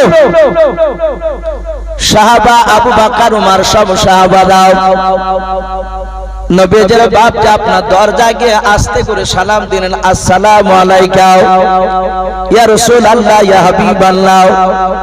সালামের উত্তরখানা দিয়ে দিলেন। আল্লাহর নবী বলেন, আয়েশা দরজাখানা খুলে দিয়ে তুমি একটু আড়ালে চলে যাও। পর্দার তখন বাবজি হুকুম ছিল। আল্লাহর নবীর অর্ধাঙ্গিনী বিবি আয়েশা দরজা খুলে দিয়ে বাবজি আড়ালে চলে গেলেন। সাহাবা আবু বকর নবীজির মাথার পাশে গেলেন। নবীজির মাথা যন্ত্রণা করেছেন, আবু বকর টিপতে শুরু করলেন। আস্তে আস্তে হাত দিয়ে বাবজি কপালগুলো হাত বোলাতে লাগলেন, চুলগুলো আস্তে আস্তে বাবজি টানতে লাগলেন। আল্লাহর নবীজির দুই চোখের কোনা দিয়ে পানি পড়ে। আবু বকরের চেহারার দিকে বাবজি চেয়ে চেয়ে কাঁদেন। আবু বকরও বাবজি থাকতে পারলেন না। আবু বকর তিনি কান্না শুরু করে দিলেন। আল্লাহর নবীর বন্ধু ওমর ফারুক রাদিয়াল্লাহু তাআলা আনহু ডাক দিয়ে বলছেন, নবী গো, আমরা অনেকক্ষণ ধরে আসর নামাজ পড়ার জন্য কাতার বেঁধে বসেছিলাম। ওগো নবী, জামাতের টাইম পার হতে চললো, নবী আপনি কেন যান নাই? আমার দরদি নবীজি আস্তে করে বলুন, ওরে ওমর, আমি জোরে গলার আওয়াজ খানা দিতে পারি না, আমার বড্ড কষ্ট হয়। ওরে ওমর, আমি তোমাদের পয়গম্বর, আমি দাঁড়াতে পারি নাই। ওরে সাহাবা, যা তোমরা সবাই মিলে গিয়ে একটা ইমাম ঠিক করে নামাজটা আদায় করিয়ে নাও। হযরত আবু বকর আরো চিৎকার করে হাওমা করে কাঁদতে লাগলেন। সাহাবা বলে, আবু বকর তুমি অমন জোরে জোরে কেন কাঁদো? আবু বকর উমরের হাত দুখানা জোরে জোরে কাঁদেন আর বলেন, উমর রে, তুমি বুঝতে পেরেছো কি জানি না, আমি আবু বকর বুঝতে পেরেছি, আমার মনে হয় বেঁচে থাকা পর্যন্ত তার নবীকে ইমাম হিসাবে আর পাবো না। হযরত উসমান গনি আস্তে করে বলে, নবী গো, আপনি বলে দিন কাকে ইমাম করা হবে, আসর নামাজ তার পেছনে পড়বো। নবী আমার আস্তে করে বলেন, আবু বকর ইমামতি করবে, যাও। হযরত উসমান গনি নাই, হযরত আলী নবীজির ছোট জামাই রাসূলের হাত দুখানা ধরে বলে, নবী, আপনার বাড়িতে আসার পর থেকে আবু বকর কান্না বন্ধ করে নাই, বাচ্চা ছেলের মতো ফুফরে ফুফরে কাঁদে। ওগো নবীজি, আপনি আবু বকরকে ইমামতি করতে দিন না, ইমামতি করতে গিয়ে হয়তো বেহুশ হয়ে পড়ে যাবে আবু বকর। ও নবীজি গভীর চিন্তা করবে, আবু বকর ইমামতি করতে পারবে না। নবীজি আপনি উমরকে নামটা দেন, উমর নামাজটা পড়াবে। উমরের দিলটা শক্ত আছে। আল্লাহর নবী বলেন, আলী জামাই, আজকে আসর নামাজের ইমামতি করবে আমার বন্ধু আবু বকর। সাহাবারা নবীজিকে দ্বিতীয়বার কিছু বললেন না। নবীজির কাছ থেকে কাঁদতে কাঁদতে মসজিদে চলে গেলেন, নামাজ আদায় করা লাগবে। আবু বকর নামাজে দাঁড়িয়ে গিয়েছেন। বাবা, আল্লাহর নবীজি ডাক দিয়ে বলেন, আয়েশা রে, কে ইমামতি করেছে একটু দরজাটা খুলে তুমি আমাকে দেখাও। আয়েশা বলেন, আমি দরজাটা খুললাম। ডাক দিয়ে বলেন, ওগো আল্লাহর নবী, আমার আব্বা জান নামাজ পড়ায় এখানে আসরে। আল্লাহর নবী বলেন, আয়েশা, আমি মনে হয় আর বেশি দিন বেঁচে থাকবো না। আয়েশা, আমার ইন্তেকাল করার পর মানুষেরা, আমার উম্মতেরা এভাবে তারা জামাত করে তারা নামাজ আদায় করবে। আয়েশা, এটা আমি আজ জীবিত থাকতেই দেখে নিলাম। জোরে বলুন সুবহানাল্লাহ। ও বাপজি ভাইরা, এভাবে আবু বকর নবীজি ইন্তেকাল করার আগ পর্যন্ত 17 ওয়াক্তের নামাজ ইমামতে আবু বকর করেছেন, নবীজি আর করতে পারেন না। সেই নবীজি বাপজি মৃত্যুর শয্যা ছটফট করেছেন। আল্লাহর নবীজি ইন্তেকাল করবে তার 3 দিন আগে রে বাবা, দরদ নবী আমার সাহাবারা বাপজি তারা হাজার হাজার সাহাবা তারা নবীজির কথা শুনে তারা দেখতে এসেছে। সাহাবারা চিন্তা করেছে, নবী চলে গেলে আর থাকতে পারবো না, নবীজি না থাকলে আমরা কেমন করে থাকবো, নবীজিকে না দেখলে থাকতে পারি না আমরা। সব সাহাবারা বসাও। আল্লাহর নবীজি হাত দুখানা এইভাবে উঁচু করে ডাক দিয়ে বলেন, ওরে আমার আবু বকর, তুমি আমার ডানাখানা ধরে একটু তুমি আমাকে বসাও। সাহাবা আবু বকর বলেন, উসমান গনি আলী দুজনাই নবীজির ডানা ধরে একটু বসে দিলেন, আমিও হাত দিলাম। আল্লাহর নবীজি একটু করে উঠে বসার পর নবীজি হাজার হাজার সাহাবাদের দিকে লক্ষ্য করে আল্লাহর নবীজি ডাক দিয়ে বলেন, ওরে আবু বকর, তোমার ডানা হাত খানা ধরতে দাও। আবু বকর বলে, নবীজির হাত ওখানে ধরলাও। আল্লাহর নবী বলেন, ওরে আবু বকর, শুনে নাও, আমি আর বেশি দিন বেঁচে থাকবো না, 63 বছর হতে চললাও। ওরে আবু বকর, আমাকে জিবরিল আল্লাহর তরফ থেকে আমাকে বলে গিয়েছে, আমার নবী বলেছেন হুকুকুল্লাহর হুকুকুল ইবাদ। আমার আল্লাহর নবী বলেন, আল্লাহর কিছু বান্দার উপর বাধ্য হক রয়েছে। বান্দার উপর হক বাপ যে আপনার নামাজ পড়াও, রোজা রাখা বাপ যে হজ করা, যাকাত দেওয়া, কলমা পড়াও। আল্লাহর নবী বলেন কোন পৃথিবীর মানুষ যদি তারাও দুনিয়ার বুকে যদি এক ওয়াক্ত যদি বাপ যে আপনার নামাজ না পড়ে, যদি আপনার বেনামাজি হয়ে মারা যায়, আমার নবী বলেন আল্লাহ ইচ্ছা করলে বেনামাজিকে আল্লাহ মাফ করে দিতে পারেন। বলুন সুবহানাল্লাহ, পারে কি পারেন নাই? আল্লাহ ইচ্ছা করলে মাফ করে দিতে পারেন। কিন্তু আমার নবী বলেন ওগো সাহাবা আবু বকর, আমার জিবরিল আল্লাহর কাছ থেকে শুনেছে, আমাকে বলে দিয়েছেন শুনে নাও, এক বান্দা আরেক বান্দার উপরে হক রয়েছে। কোন বান্দাকে যদি জবান দিয়ে আঘাত দিয়ে দেয়, হাত দিয়ে যদি আঘাত দিয়ে দেয়, পা দিয়ে যদি কাউকে ব্যথা দিয়ে দেয়, আঘাত দিয়ে দেয়, ওরে আবু বকর ওই ব্যক্তি মৃত্যুর আগ পর্যন্ত যাকে আঘাত দিয়েছে তার কাছ থেকে ক্ষমা না চাইলে আল্লাহ ক্ষমা করবে না। ওরে আবু বকর, আমি তোমার বন্ধু বিশ্ব নবী, রহমতের নবী, দরুদ নবী আমার, আমি তোমাকে অনেক জায়গায় সঙ্গে করে নিয়ে বেড়েছি, তুমি আমার সঙ্গে গিয়েছো। এই আবু বকর যদি আমার হাতে দাঁড়ায়, পায়ে দাঁড়ায়, জবানের দাঁড়ায়, যদি আবু বকর তুমি আঘাত পেয়ে থাকো, ব্যথা পেয়ে থাকো, আবু বকর হাজার হাজার লোকের সামনে তুমি আমাকে মাফ করে দাও, নতুবা তার প্রতিশোধ বদলা নিয়ে নাও। বলুন সুবহানাল্লাহ। কে ক্ষমা চাইছেন বাপ একটু জোরে বলেন। সারা পৃথিবীর শ্রেষ্ঠ নবী আবু বকরের কাছে ক্ষমা চায়।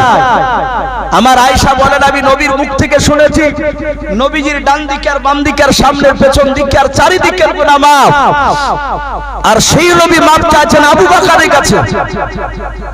আমার আবু বকর সিদ্দিক রাদিয়াল্লাহু তাআলা আনহু নবীজির হাত দুখানা জুড়ে জুড়ে কাঁদান আর বলেন নবী গো, ও নবীজি আপনাকে আমি চরম আঘাত দিয়েছি, নবী গো আপনি আঘাত দেন নাই, আপনি আমাকে, নবীজি আপনি আমার কাছে ক্ষমা চাইবেন না, আপনার কাছে ক্ষমা চাই, আপনি আমাকে ক্ষমা করে দেন।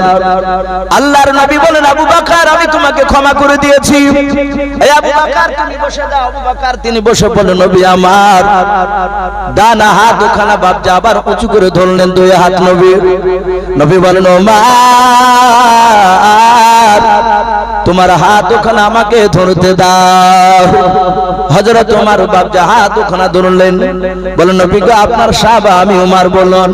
আল্লাহর নবী জনাব মুহাম্মদ রাসূলুল্লাহ সাল্লাল্লাহু তাআলা আলাইহি ওয়াসাল্লাম বলেন ওমর রে, আমার জবানের দ্বারা, হাতের দ্বারা, পায়ের দ্বারা যদি তুমি আঘাত পেয়ে থাকো, ওরে ওমর হয় আজ বদলা নিয়ে নাও, না হলে তার প্রতিশোধ আমাকে ক্ষমা করে দাও। এই আবু বকর নয় ওমর, তুমি তাড়াতাড়ি বলো কি বলতে চাও। হযরত ওমর নবীজির হাত দুখানা ছেড়ে দিয়াও, রাসূলের পা মুবারক দুখানা বাপজি জুড়ে জুড়ে কাঁদেন আর বলেন নবী চরম বেয়াদবি করে ফেলেছিলাম, আপনাকে আমি চিনতে পেরেছিলাম না। নবী গো আমি উলুঙ্গা তলোয়ার নিয়ে আপনার মাথা কাটতে গিয়েছিলাম, জবাই করতে গিয়েছিলাম, আপনার চরিত্র আপনার কথা শোনার উপর নবী কলেমা পড়ে নিয়েছিলাম। ওগো আল্লাহর নবী যে সেই দিনের জন্য আমি আপনার কাছে ক্ষমা চাই, আপনি দয়া করে ক্ষমা করে দেন, আপনি তো আমাদের কাছে অন্যায় করেন নাই। আল্লাহর নবীজি বলেন ওমর ক্ষমা করে দিলাও। নবী আমার বলেন ওসমান বলে তুমিও দাঁড়িয়ে যাও। নবী তার কাছে ক্ষমা চাইলেন। এইভাবে নবীজি 1 2 3 4 করে করে বাবা কয়েকশো বাপি সাহাবার হাত দুখানা ধরে নাম ধরে ধরে ডাকছেন আর ক্ষমা চাইছেন। হাজার হাজার সাহাবায়ে কেরাম বসা আছে। হযরত আবু বকর দেখলেন এটা নবী বারবার ক্ষমা চায়, এটা তো চরম লজ্জার ব্যাপার। আল্লাহর নবীজি সাহাবার কাছে ক্ষমা চাইছে, এটা আমাদের বেয়াদবি হয়ে যাচ্ছে। হযরত আবু বকর বলেন নবী আপনি প্রতিটা সাহাবার নাম ধরে ধরে ডাকবেন না। ওগো নবীজি সব সাহাবার কাছে আপনারা হাত ধরে মাপ চাওয়া লাগবে না। নবী নবী একটু আপনি চুপ করে দাঁড়িয়ে যান। আল্লাহর নবীজি চুপ করে গেলেন, আর কিছু বললেন না। হযরত আবু বকর পেছন দিকে সামনে চারিদিকে লক্ষ্য করে ডাক দিয়ে বললেন ওগো সাহাবায়ে দাও, তোমরা সবাই আমাকে মুরব্বি সাহাবা বলো, সবার ইচ্ছা বলো নবীর বন্ধু আমি আবু বকর। ওরে আমার সাথী ভাইরা, নবী আমাদের এক এক করে সবার কাছে ক্ষমা চাইছে, এটা চরম বেয়াদবি হয়ে যাচ্ছে আমাদের। ওরে আমার সাথী ভাইরা, নবীজির সাহাবারা শুনে নাও। আমি আবু বকর, আমি তোমাদের সকলের হয়ে দায়িত্ব নিচ্ছি। আবু বকর শুনে না, ডাক দিয়ে বলে, ও বন্ধুরা, আমি নবীজিকে ক্ষমা করে দিয়েছি তোমাদের তরফ থেকে। আল্লাহর নবীজির হাত দুখানা ধরে বলে, নবী গো, সমস্ত সাহাবার তরফ থেকে আমি দায়িত্ব নিয়ে আপনাকে ক্ষমা করে দিলাম। ওগো নবীজি, আপনি অন্তর থেকে সমস্ত সাহাবাকে ক্ষমা করে দেন। আল্লাহ রাসূল ডাক দিয়ে বলেন, সাহাবা, যা আমি তোমাদের সকলকে আমি অন্তর থেকে ক্ষমা করে দিলাম। সাহাবারা বাপজি অনেক আনন্দ পেয়ে গেলেন। হযরত আবু বকরের বাপজি প্রায় 20 হাত পেছনে একজন সাহাবা দাঁড়িয়েছিলেন। হাদিসের কিতাবে পাওয়া যায় ওই সাহাবাটার নাম সাদ ইবনে আবি ওয়াক্কাস। ওই সাহাবা যুবক দাঁড়িয়ে ডাক দিয়ে বলেন, ও আবু বকর, নবীর বন্ধু, দাঁড়িয়ে যাও। হাজার হাজার সব সাহাবা তোমাকে দায়িত্ব দিতে পারে গো বন্ধু। ওরে আবু বকর, কিন্তু আমি সাদ ইবনে আবি ওয়াক্কাস, আমি তোমাকে দায়িত্ব দেই নাই। আল্লাহর নবী আমাকে মেরেছে। আল্লাহর নবী আজকে বলেছে, গো সাহাবায়ে কেরাম, আমার হাতে দ্বারা, জবানের দ্বারা, পায়ে দ্বারা যদি আঘাত পেয়ে থাকো, হয় প্রতিশোধ বদলা নিয়ে না, নাহলে তুমি ক্ষমা করে দাও। এই আবু বকর, সবাই ক্ষমা করতে পারো, শুনে নাও, আমি বিশ্ব নবীজির সাহাবা সাদ ইবনে আবি ওয়াক্কাস, আমি তোমাকে দায়িত্ব দিব নাও। আমি আল্লাহর নবীকে চাবুক দিয়ে না মারা পর্যন্ত নবীকে maaf করব না। বলুন সুবহানাল্লাহ। সব সাহাবারা বাপজি অবাক হয়ে দাঁড়িয়ে চাইলেন। আল্লাহর নবীর কাছে গিয়ে বলেন, ভাইয়ের সাদ ইবনে আবি ওয়াক্কাস, তুমি তো নবীর দিওয়ানাও, নবীর জন্য তুমি জীবন দিতে রাজি আছো বলে, হ্যাঁ, কিন্তু তুমি কেন আজকে নবীজিকে মারবো বলো? এই সাদ ইবনে আবি ওয়াক্কাস, নবীকে তো মারার দূরের কথা, নবীর চেহারার দিকে একটু চোখটা যদি একটু রাঙা করে তাকানো যায়, লাল করে তাকালে তার ঈমান নষ্ট হয়ে যাবে। ওরে সাদ ইবনে আবি ওয়াক্কাস, এত ভুল তুমি বকো না। সাদ ইবনে আবি ওয়াক্কাস, তুমি নবীজিকে maaf করে দাও। সবাই maaf করে দিয়েছে। হযরত সাদ ইবনে আবি ওয়াক্কাস বলে, শুনবো নাও। আল্লাহর নবী বলেন, ওগো সাহাবা আবু বকর, ওকে আসতে দাও, ওর প্রতিশোধ নিতে দাও, তোমরা বাধা দিও না। আবু বকর বলে, নবীজি আপনি দয়া করে একটু দাঁড়ান, দেখে একটু বুঝিয়ে বলতে পারে কি নাও। ওগো আল্লাহর নবীজি, আপনাকে মারবে আমার সাহাবী, এত দামি সাহাবা, বন্ধু আপনার সাহাবা, আল্লাহর নবী আপনাকে কেন মারবো বলছে, আমি তো বুঝতে পারি নাই। নবী বলেন, ওকে ছেড়ে দাও। বলো, হুজুর একটু অপেক্ষা করতে দেন আমাদেরকে, একটু বোঝায়, আপনি একটু দাঁড়ান। আল্লাহর নবীজির আবু বকর সাহাবা, সব সাহাবারা বাপজি সবাই মিলে বোঝাতে শুরু করে দিলেন। লাস্টে সব সাহাবারা বললেন, সাদ ইবনে আবি ওয়াক্কাস, হাজার হাজার যতগুলো সাহাবা আছে বলে, হ্যাঁ, সমস্ত সাহাবারা যা নেকির কাজ করেছে যদি আল্লাহর দরবারে কবুল হয়, যদি আল্লাহ আমাদেরকে যদি ইবাদত করার বিনিময়ে যদি নেকি দান করে থাকেন, এই সাদ ইবনে আবি ওয়াক্কাস শুনে নাও, সব সাহাবার নেকিগুলো তোমাকে দান করে দিছি রে ভাই, তার বিনিময়ে আমরা জাহান্নামে যেতে রাজি আছি ভাই, তুমি আমার রাসূলকে maaf করে দাও। হযরত সাদ ইবনে আবি ওয়াক্কাস বলে, কারণ কি নিব না? হযরত আবু বকর দেখলেন কারণ নাই না। আবু বকর কাছে গিয়ে বলেন, বন্ধুরে, তুমি তো আমাকে চিনো, আমি কোন আবু বকর? বলে, চিনি। আবু বকর আপনি? আমি কোহাফার বেটা, আপনি আবু বকর, আপনি নবীজির হিজরতের সাথে, আপনি নবীজির জানের বন্ধু। হযরত আবু বকর ডাক দিয়ে কাঁদেন আর বলেন, ভাই, আমার এক রাত্রি নাকি পর্যন্ত তুমি জানো রাসূল আমাকে কি বলেছেন? বলে, হ্যাঁ। ও বাপজি ভাইরাও, আল্লাহর নবীর সাথে যেদিন মক্কা থেকে মদিনায় যাচ্ছিলেন আবু বকর, সেই রাতের নেকিটা এত দাম, এত দাম, এত দাম। বিশ্ব নবীজির কাছে বাপজি জিবরিল আলাইহিস সালাম এক না দুই নাই 6 মাস আগে এসে বলেছিল, বাবা ও নবী, আপনাকে ছেড়ে মক্কা ছেড়ে চলে যেতে হবে, আপনাকে আবু বকরকে। আল্লাহর নবী বলেন, এখন কি যাব? বলে, না নাও, আল্লাহর যেদিন অর্ডার হবে সেদিন এসে আপনাকে ডেকে নিয়ে যাব। ও বাপজি ভাইরা, অনেক ঘটনা আছে হিজরতের। আল্লাহর নবী যে সেদিন আল্লাহর ফেরেশতা জিবরিল এসে বলেন, হুজুর আপনি এখনো বেরিয়ে যান। আল্লাহর নবীর জামাইকে আলী নবীজির বিছানায় আলীকে শুইয়ে দিয়ে নবীজি বাপ ওখান থেকে বেরিয়ে চলে চলে গেলেন। হযরত জিবরিল ঘর থেকে বের করে দিয়ে বাপজি ঘরটা বাপজি বের করে দিলেন নবীকে আমার। 6000 বেঈমান মুশরিক কাফেরের বাচ্চারাও আল্লাহর নবীজির ঘরটাকে ঘেরাও করে দাঁড়িয়েছিল। নবী আমার সেখান থেকে বেরিয়ে গিয়ে জিবরিল অদৃশ্য হয়ে গেলেন। আবু বকরকে বাড়ি থেকে নবী আমার আস্তে করে ডাক দিলেন, আবু বকর। আবু বকর দরজায় পুতলা মাথায় করে নিয়ে কানটা দরজার দিকে বাপজি লাগিয়ে দিয়ে বললেন, লব্বাইক ইয়া রাসূলুল্লাহ।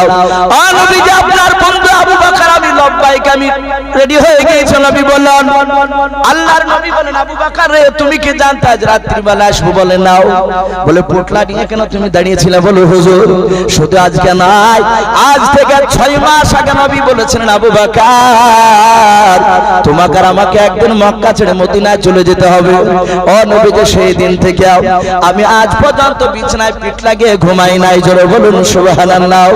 ও নবী যে পুতলা নিয়ে ফজর পর্যন্ত দাঁড়িয়ে থাকতাম, আবার যখন আজান হতো সেই সময় তখন আমি কি করতাম? ছেড়ে দিয়ে আমি আবার চলে যেতাম আপনার পিছনে নামাজ পড়তে। আল্লাহর নবী বলে, আবু বকর আর বেশি কথা বলা যাবে না, পেছনে বেঈমানরা ঘেরাও করে নিয়েছে। আল্লাহর নবীজি বলেন, আমি আবু বকরকে নিয়ে দরজা থেকে যখন আমি মদিনা রাস্তায় পানি দিতে লাগলাম, আমি চলতে শুরু করলাম। নবী বলেন, আমি অনেকটা দূর যাওয়ার পর দেখলাম আবু বকর আমার সাথে সাথে যাচ্ছিলেন। আর লক্ষ্য করে দেখলাম আবু বকর একবার ডান দিকে যায়, একবার বাম দিকে দৌড়ে চলে যায়, আবার সামনের দিকে দৌড়ে যায়, আবার পেছন দিকে দৌড়ে চলে যায়। আল্লাহর রাসূল বলেন, আবু বকরকে দেখলাম অনেকটা দূর চলে যাচ্ছিল, দুই দিকে নাই চারিদিকে দৌড়াদৌড়ি করেছিল। আমার নবী বলেন, আমার মনে হলো আবু বকর তার বিবির উম্মানের জন্য মনটা খারাপ করে, আবু বকরের বিটি আসমা আয়েশার জন্য হয়তো মন খারাপ করে। আল্লাহর নবী আবু বকরের হাতখানা ধরে বললেন, ওরে আবু বকর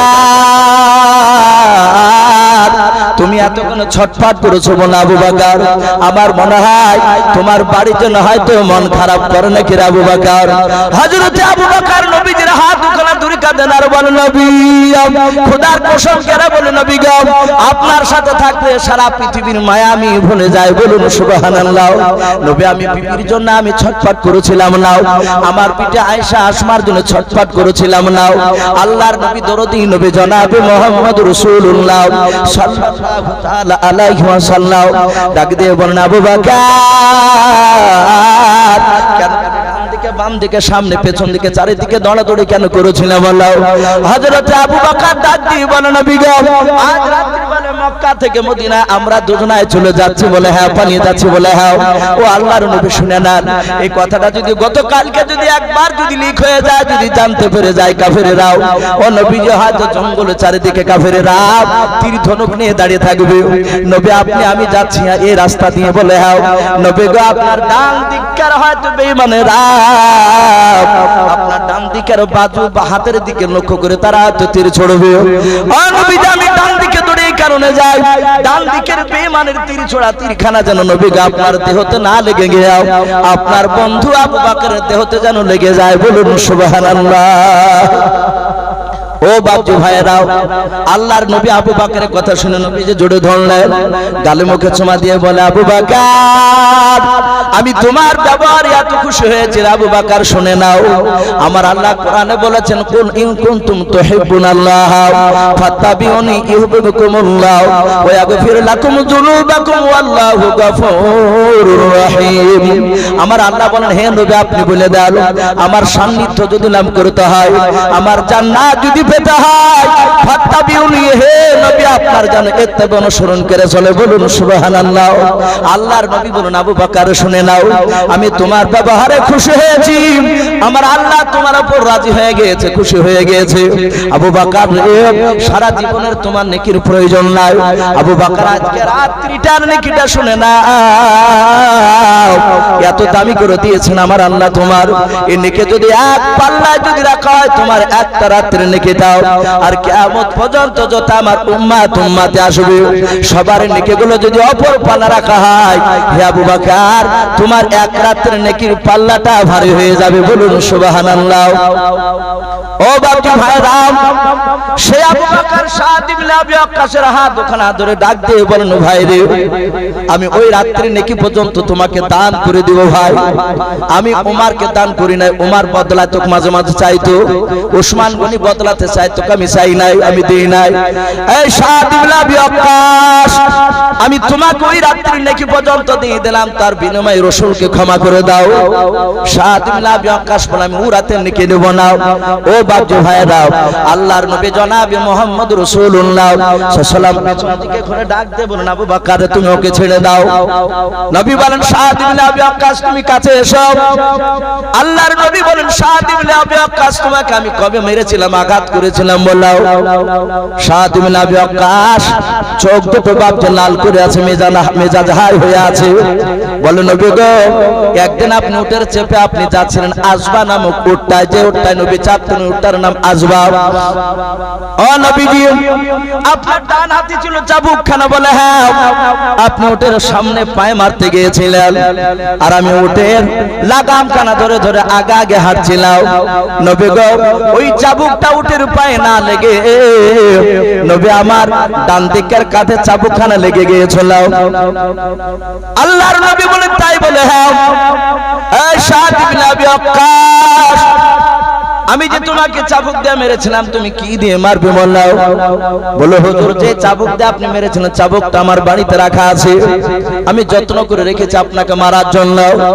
কোনদিন যদি আপনি ক্ষমা চান, সেই দিন আমি আপনাকে মেরে আমি প্রতিশোধ নিয়ে নেব, তার জন্য রেখেছিলাম। আল্লাহর নবী বলে, দৌড়ে নিয়ে এসো। শাহবাব সাদ ইবনে আবি ওয়াক্কাস রাদিয়াল্লাহু তাআলা আনহু বাপজি দৌড়ে চলে গিয়ে চাবুকটা নিয়ে আসলেন। বলে, নবী গো, এই দেখেন সে চাবুকখানা। নবীর সাহাবারা সবাই মিলে বললেন, সাদ ইবনে ওয়াক্কাস তুমি মেরো না। আল্লাহর নবী বলেন, ওগো সাহাবারা, আর কিছু বলবা না, আর যদি তাকে যদি প্রতিশোধ না নিতে দিই, কিয়ামতের ময়দানে কোটি কোটি যেদিন মানুষের সমাগম হবে, সেই দিনকে হয়তো আমার আল্লাহ আমাকে জান্নাত দিতে গিয়ে হয়তো আটকে দিতে পারে, তার প্রতিশোধ দিই নাই কারণে তোমরা বাধা দিও না। আমি রাসূল বলেছি, হয় ক্ষমা করে দাও, নতুবা তার প্রতিশোধ বদলা নিয়ে নাও।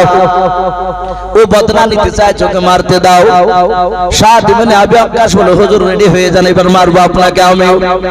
আল্লাহ রাসূল বাপজি এক না দুই না 10 হাত সামনে আছে, সামনের দিকে চোখ করে আছে, তাকে আছে নবী আমার। সাদ ইবনে আবি ওয়াক্কাস পেছনে চাবুক নিয়ে বাপজি পায়ে তারা শুরু করে দিয়েছে, নবীকে মারবে। হাজার হাজার সাহাবায়ে কেরাম এইভাবে বাপজি চোখটা আপনার বন্ধ করে আছে। আরে আল্লাহর নবীকে মারবে, আমরা দাঁড়িয়ে সহ্য করতে পারবো না, কিন্তু উপায় নাই, সাহাবাকে মারতে পাওয়া যাবে না, এটা নবী আর সাহাবার ব্যক্তিগত ব্যাপার। আল্লাহর নবীর সাহাবারা চোখ বন্ধ করে আছেন, এইদিকে আল্লাহর নবী জনাবে মুহাম্মদ রাসূলুল্লাহ বলেন, মারো সাহাবা। সাদ ইবনে আবি ওয়াক্কাস চাবুকখানা বাপ যেভাবে তুলেছে, নবীকে মারবে, ডাক দিয়ে বলে, নবী আমার ভালো মনে পড়ে যায়, যেদিন আপনি আমাকে চাবুকখানা মেরেছিলেন, সেদিন আমার ডান দিকেও পাঞ্জাবি ছিল না, নবীজি আমার জামা ছিল না শরীরে। নবীজি আপনার গোটা জামা খোলা লাগবে না, একটু দয়া করে ডান দিকের পাঞ্জাবির গারিবান কলার খানা একটু টেনে নামায়। আল্লাহর নবীর সাহাবারা বাপ যারা আশ্চর্য হয়ে গেলেন। নবী বলেন, কেউ কথা বলবো না, সবাই চুপ করে দাঁড়িয়ে থাকো। আল্লাহ রাসূল পাঞ্জাবির বুতাম খুলে দিও, এইভাবে বাপজি গারিবান, যাকে আমরা অনেকে কলার বলি, জামার এই কলারটা ধরে বাপজি ভাবে টানতে টানতে যখন একেবারে বাপজি ডান দিকের কাঁধটা আলাদা হয়ে গেল, ফাঁকা হয়ে গেল, সাদ বিন আবি ওয়াক্কাস বাপজি দেখতেছিলেন কতদূর জামাটা নামায়। দেখে যাতে জামাটা নামিয়েছে, রাসূলুল্লাহর ডান দিকের কাঁধে বাপজি একটা কবিতর টিমের সমান বাপজি একটা গোস্তের টুকরা ছিল। অনেক মানুষের দেখবেন বাপজি পিঠে আব থাকে, মাথায় আব থাকে, আল্লাহ রাসূলের ডান দিকের কাঁধে বাপজি আবের মতো গোস্তের টুকরার মতো বাপজি আপনার হাড়ের টেপের মতো একটু মোটা ছিল, সবুজ রং দেখতে ছিল বাবা। আল্লাহর নবীর ওই গোস্তের টুকরাটাকে মাহারে নবাত বলা হয়, বলুন সুবহানাল্লাহ।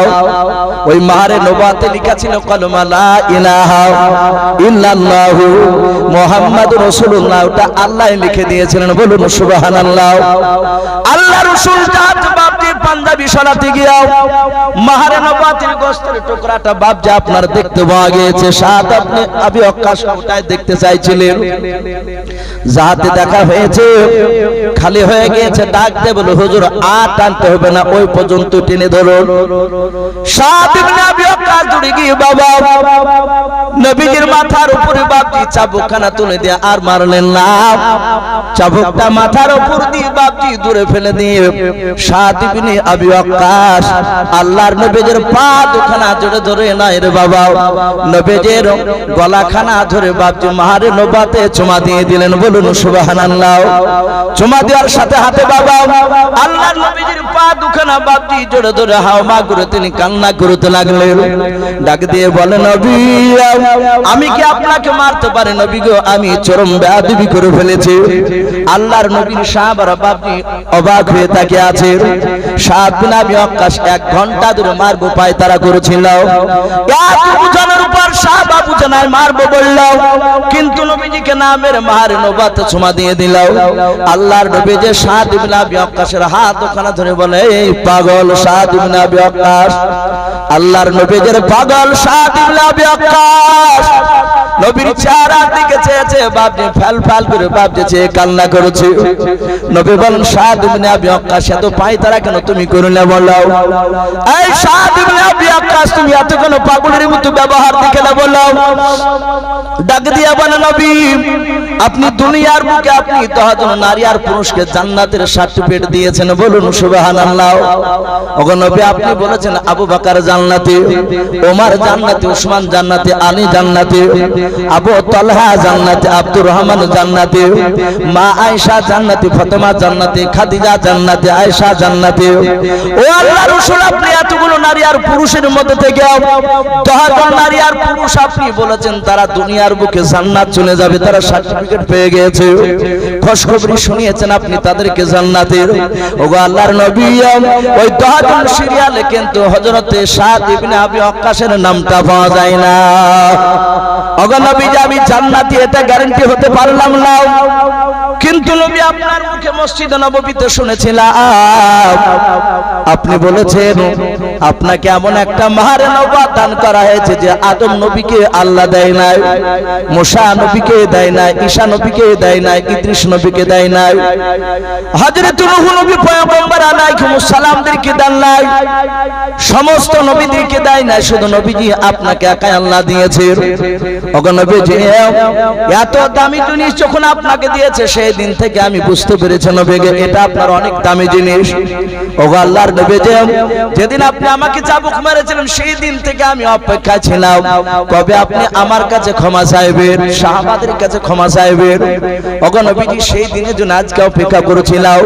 আল্লাহর নবী আপনার মাহারে নবুয়ত চুমা দিয়ে দিয়েছে নবী গো, খোদার কসম করে বলে আমার এটা ধারণা জাহান্নামের আগুন আমাকে আর স্পর্শ করবে না, বলুন সুবহানাল্লাহ। আল্লাহর নবী সাত ইবনে আবি ওয়াক্কাসকে বাপজি জোরে ধরলেন, ডাক দিয়ে বললেন ওরে সাত ইবনে আবি ওয়াক্কাস শুনে নাও, খোদার কসম করে বলে এত ভক্তি যদি তোমার থাকে মাহারে নবুয়তে, ওরে সাত ইবনে আবি ওয়াক্কাস আমি আল্লাহর কাছে দোয়া চাই আশা করি তোমাকে জাহান্নামের আগুন হয়তো স্পর্শ করবে না, বলুন সুবহানাল্লাহ। আর নবী যদি মানা করে দেয় কবুল হবে না, কথা বলে ওকে জাহান্নামের আগুন আর স্পর্শ করবে না। বাপজি আমার বলার উদ্দেশ্যই যে সারা শ্রেষ্ঠ নবী সাহাবাদের কাছে বাপজি ক্ষমা চাইছিলেন, আমরা ক্ষমা চাইবো ভাই, বলুন ইনশাআল্লাহ।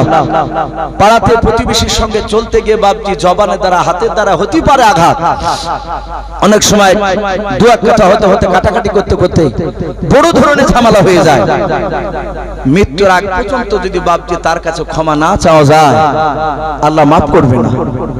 আল্লাহ রাসূল সারা পৃথিবীর শ্রেষ্ঠ নবী, উনি যদি ক্ষমা চায় তাহলে আমরা কেন ক্ষমা চাইবো না? মানুষের কাছে কথা বলে চাইবো, বলুন ইনশাআল্লাহ। তো ভাই যাই দেখেন প্রায় রাত্রি 11টা বাপজি প্রায় 10 হতে চললো, প্রায় 2 ঘন্টার উপরে বাপটি আলোচনা হয়ে গেছে। আর তাতে প্রচন্ড গরমের রাত্রে আবার খিচুড়ি রান্না হয়েছে। আমাদের হাফেজ সাহেব উনি বলছিলেন যে হুজুর মিলাদের এই দোয়ার জালসা শেষে খাওয়া দাওয়ার ব্যবস্থা আছে।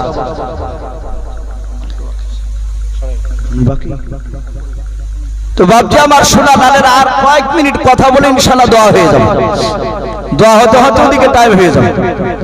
আমি প্রতিটা বাপজি ভাইদেরকে বলবো আমরা বিশ্ব নবীর সুন্নাতের উপর আমল বলুন ইনশাআল্লাহ, বলুন ইনশাআল্লাহ সুন্নাতের উপর আমল করতে হবে।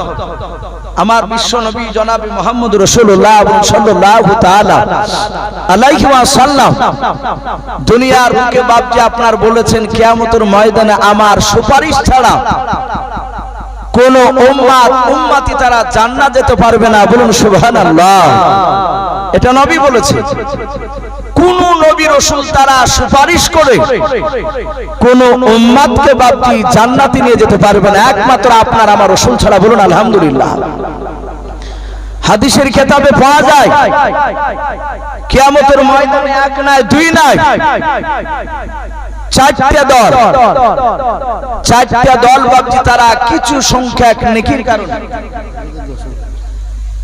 কিছু সংখ্যা বাপজি কে একবারে সংখ্যায় কম, প্রথমকার দল তারা কিছু নেকির জন্য বাপজি তারা জান্নাত যেতে পারবে না, তারা জাহান্নামী হয়ে যাবে। ফেরেশতারা বলবে তুমি তো জাহান্নামী। বলে কতটা নেকি লাগবে? বলে অল্প। সাথে হাতে বাপজি বলল ওগো ফেরেশতারা একটু আল্লাহকে বলুন না যে আমাদেরকে একটু সময় দিবেন কিনা। আমরা যদি কোন নবী রাসূলের কাছে যাই, তারা যদি আমাদের জন্য ইয়াশফাউলানা, যদি তারা আমাদের জন্য যদি সুপারিশ করে, তাহলে আল্লাহ কবুল করবেন কিনা একটু জিজ্ঞাসা করো। কিয়ামতের ময়দান এত কঠিন হবে, এত কঠিন হবে, আল্লাহ কাহার হবে সেদিন, বলুন আলহামদুলিল্লাহ কাহার। আল্লাহর চেহারার দিকে মানুষ তাকাতে ভয় পাবে সেদিন বাপজি আমলের দিকে লক্ষ্য করে আল্লাহ মানুষকে জান্নাতে দিবে, যার উপর দয়া হবে তাকে দিবে। কিন্তু বাপজি কার উপর দয়া হবে সেটা তো জানবো না আমরা। জান্নাত জাহান্নামী বাপজি তাদের ফয়সালা হয়ে যাবে। দুজন ব্যক্তি তারা দাঁড়িয়ে থাকবে আল্লাহর সামনে, সিংহাসনের সামনে দাঁড়িয়ে কিয়ামতের ময়দানে। আল্লাহ ডেকে বলবেন ফেরেশতা ওদের কিছু আছে নাকি? বলে হুজুর ওগো আল্লাহ একটাও নেকিও নাই। বলে নাই। বলে নাও। আল্লাহ বলবেন এই সাহাবা, এই বান্দা তোমরা তো জাহান্নামী। বলে তাতে নিজ চোখে দেখতে পাচ্ছি নেকি নাই। কিয়ামতের ময়দানে কে জান্নাতে যাবে কে জাহান্নামে যাবে মানুষকে বলা লাগবে না, তারা আপন আপন মানুষ নিজের আমল দেখতে পারবে কে জান্নাতি কে জাহান্নামী। শিক্ষিত অশিক্ষিত সবাই বুঝতে পারবে। বলবে আল্লাহ আমরা জাহান্নামী। আল্লাহ রহমতের জোশে ডুব মারবে, বলুন সুবহানাল্লাহ। আল্লাহ রহমতের জোশে ডুব দেওয়ার পর আল্লাহ বলবে যা বান্দা তুই জাহান্নামে চলে যা। একজনকে বলবে। ওই জাহান্নামী বান্দাটা আল্লাহর হুকুম শোনার সাথে সাথে বাবা আর এক সেকেন্ডও দাঁড়াবে না, দৌড়ে গিয়ে জাহান্নামের আগুনে ঝাঁপ দিয়ে দেবে। আমার আল্লাহ আর একজনকে ডাক দিয়ে বলবে ওরে বান্দা তুমিও জাহান্নামে চলে যাও। 2 নাম্বার জাহান্নামী ব্যক্তি বাপজি দৌড়ে আর যাবে না, সামনের দিকে এক পা ফেলবে জাহান্নামের দিকে বাবা, আর পেছন দিকে ঘুরে রাসূলুল্লাহ নাই। আমার আল্লাহর দিকে বাপজি চেয়েছে বাপজি মানুষটা দেখবে আর সামনের দিকে পা ফেলবে আর পেছন দিকে ঘুরে ঘুরে তাকাবে। এইভাবে অনেক কয়েকবার তাকানোর পর বাপজি সেও জাহান্নামে ঝাঁপ দিয়ে দেবে। আমার আল্লাহ রহমতের জোশে ডুব দেওয়ার পর আল্লাহ ফেরেশতাকে বলবে ওদের দুজনকে আবার তুলে নিয়ে এসো। ফেরেশতারা জাহান্নামী দুজনকে আবার বাপজি তাদেরকে তুলে নিয়ে আসা হবে। আল্লাহর রাজ দরবারে দাঁড়িয়ে করার উপর বলবে ওগো প্রথম বান্দা আমি তোমাকে হুকুম দিলাম জাহান্নামে চলে যাও, আর এত জাহান্নামের আগুন এত তীব্র এত ভয়ঙ্কর, এই আগুন থেকে তোমার দিলে একটু ভয় হলো না? তুমি সোজা দৌড়ে গিয়ে তুমি আগুনে ঝাঁপ দিয়ে দিলে। ওই বান্দা আল্লাহর কাছে হাত দুখানা জোড় করে বলবেন, আল্লাহ জীবনে তোমার কথাগুলো দুনিয়াতে মানি না, যদি তোমার কথা অনুযায়ী যদি চলতাম, তোমার হাবিবের কথা অনুযায়ী যদি চলতাম, আজকে জাহান্নামে যেতে হতো না। ওগো আল্লাহ, দুনিয়াতে নাফরমানি করেছি, বেঈমানি করেছি, তোমার শুধু বিরোধমূলক কাজ করে বেরিয়েছি। ওগো আল্লাহ, দুনিয়াতে তোমার একটা কথা আমি মানি নাই, কিন্তু কিয়ামতের ময়দানে তুমি শুধু একবার হুকুম করেছো জাহান্নামে চলে যাও।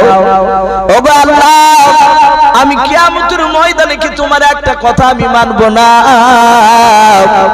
তাই দুনিয়াতে মানি নাই বলে, কেন মানবো না বলে তোমার কথাটা মানার জন্য দৌড়ে গিয়ে ঝাঁপ দিয়ে দিয়েছি। আমার আল্লাহ মুচকি হাসি দিয়ে বলবেন, বান্দা তোর আজকে এতটুকু বিশ্বাস আমার পরে? বলে হ্যাঁ। বলে যা, আমি আল্লাহ তোর জাহান্নামের আগুন হারাম করে দিয়ে জান্নাতে দিয়ে দিলাম। বলুন সুবহানাল্লাহ। ফেরেশতারা অবাক হয়ে তাকিয়ে থাকবেন। আল্লাহ বলবেন, দ্বিতীয় বান্দা তুমি দাঁড়াও। বলে আল্লাহ বলুন কি বলবেন? বলে বান্দা আমি তোমাকে হুকুম দিয়েছিলাম তার মতো জাহান্নামে চলে যাও। ওরে বান্দা, তুমি জাহান্নামে গেলে না, গেলে কিন্তু তাড়াতাড়ি গেলে নাও। একবার সামনের দিকে পা ফেললে আর দ্বিতীয় দিকে পেছন দিকে ঘুরে তাকালে দ্বিতীয়বার, আবার পা ফেললে পেছন দিকে আমার দিকে ঘুরে ঘুরে তাকাছিলে, কারণটা কি বলো? তুমি কি ভয়ে যাচ্ছিলে না জাহান্নামের আগুনের ভয়ে? ওই বান্দা হাত জোড় করে বলবেন, আল্লাহ আমি জাহান্নামের আগুনের ভয়ে আমি পেছন দিকে আপনার দিকে তাকাছিলাম না। বলে কার কেন তুমি তাকাছিলে বলাও? বলে আল্লাহ আমি তো তোমার কথা দুনিয়াতে মানি নাই, কিন্তু জালসা হতো মাওলানারা, হাফেজ সাহেবরা, কারি সাহেবরা, তাবলীগ জামাতের লোকেরাও তারা বলতো তুমি নাকি কারীম, তুমি দয়ালু, তুমি রহমান, তুমি কারীম। ওগো আল্লাহ, আমি বারবার আপনার দিকে তাকাছিলাম একটাই কারণ, যদি আল্লাহ একবার যদি আপনি কারীম হয়ে যান, আমার জন্য দয়া হয়ে যায়। ওগো আল্লাহ, আপনার দয়ার কোনো শেষ নাই রে মওলা। তাই আমি বারবার তাকাছিলাম, একবার যদি আমার আল্লাহ আমার উপর যদি একটু দয়া যদি করে নেয়। আমার আল্লাহ বলে, এত তোমার বিশ্বাস আজকে? বলে হ্যাঁ। আমার আল্লাহ বলবেন, ওরে বান্দা যা, আমি আল্লাহ তোর জন্য জান্নাত ফরজ করে দিলাম। বলুন সুবহানাল্লাহ। এই হচ্ছে আল্লাহ। কিন্তু বাপজি কিয়ামতের ময়দানে আপনার উপর যে এটা হবে, আমার উপর হবে, আমরা এটা বলতে পারবো না। কিন্তু রাসূলুল্লাহ বলেছে, তারা এক দল, দুই দল, তিন দল, চার দল, কিয়ামতের ময়দানে তারা সব জাহান্নামী ঘোষণা হয়ে যাবে। তারা বলবে, ফেরেশতা একটু সময় দেন, আল্লাহ আমাদের দোয়া কবুল করবে কিনা, আমরা তো পাপী। কোন নবী রাসূল যদি আমাদের হয়ে যদি দোয়া চায়, আল্লাহ মাফ করবে না? ফেরেশতারা বললেন, তা মাফ করতে পারে। প্রথম নাম্বার দল বাবা, তারা সোজা বাপ আদম শফিউল্লাহ আলাইহিস সালামের কাছে যাবে। ওরা সবাই মিলে ডাক দিয়ে বলবেন, ওগো আল্লাহর নবী আদম শফিউল্লাহ আলাইহিস সালাম, সর্বপ্রথম আপনাকে তৈরি করে আল্লাহ জান্নাতে রেখেছিলেন। আপনি তো সবচেয়ে দুনিয়ার বড় নবী, আপনি প্রথম নবী। ও আদম শফিউল্লাহ, আমরা কিছু নেকির কারণে আমাদেরকে জাহান্নামে যেতে হচ্ছে, কিছু নেকি নাই আমাদের কাছে। ও নবী আদম শফিউল্লাহ, ক্বালু ইয়াশফাউ লানা, আপনি আমাদের সকলের জন্য একটু আল্লাহর কাছে সুপারিশ করুন। আদম শফিউল্লাহ আলাইহিস সালাম কিয়ামতের ময়দানে ডাক দিয়ে বলবে, আমি নালায়েক, আমি অযোগ্য আল্লাহর কাছে সুপারিশ করার। বান্দারা বলবে, কেন অযোগ্য? বলো, ও বান্দারা শুনে নাও, আল্লাহর বান্দারাও, আমার আল্লাহ জান্নাতে একটা গমের গাছ একটা খেতে বারণ করেছিলেন, একটা গাছের ফল। আমি কিন্তু আল্লাহর কথা অমান্য করে গাছের ফল খেয়ে নিয়েছিলাম, আল্লাহর কাছে চরম লজ্জিত আমি। ওই গমের ফল খাওয়ার কারণে আমাকে জান্নাত থেকে আল্লাহ বিতাড়িত করে দিয়েছে। ওরে আল্লাহর বান্দারা, আমি আল্লাহর কাছে দোয়া করতে পারবো না তোমাদের জন্য। যাও, ওই দেখো নূহ নবী পয়গম্বর আলাইহিস সালাম, নূহ নবী পয়গম্বরের কাছে ওই দল এসে বলবে, ক্বালু ইয়াশফাউ লানা, ও নূহ নবী পয়গম্বর আপনি আমাদের জন্য দোয়া করুন, সুপারিশ করুন। ওই ভয়ঙ্কর জাহান্নামের আগুন সহ্য করতে পারবো না। ভাই আরেকটু বসে, আর কয়েক মিনিট, আমি সহ্য করতে পারবো না, আপনি দোয়া করুন। নূহ নবী বলবেন, আমিও নালায়েক, অযোগ্য ব্যক্তি, আল্লাহর কাছে দোয়ার যোগ্য ব্যক্তি আমি নই। বলে, কেন আপনি কেন অযোগ্য? ডাক দিয়ে বলবেন, শুনে নাও, আমার ছেলে কেনান বলেছিল যদি পাহাড় ডুবাতে পারবে না, আল্লাহর পানিতে যদি পাহাড় ডুবে দিয়েছিল, আমার ছেলে কেনান বলেছিল, আব্বা একবার আপনি আমাকে তুলে নেন, আমি আপনার আল্লাহকে মানবো, আপনার কলেমা পড়বো।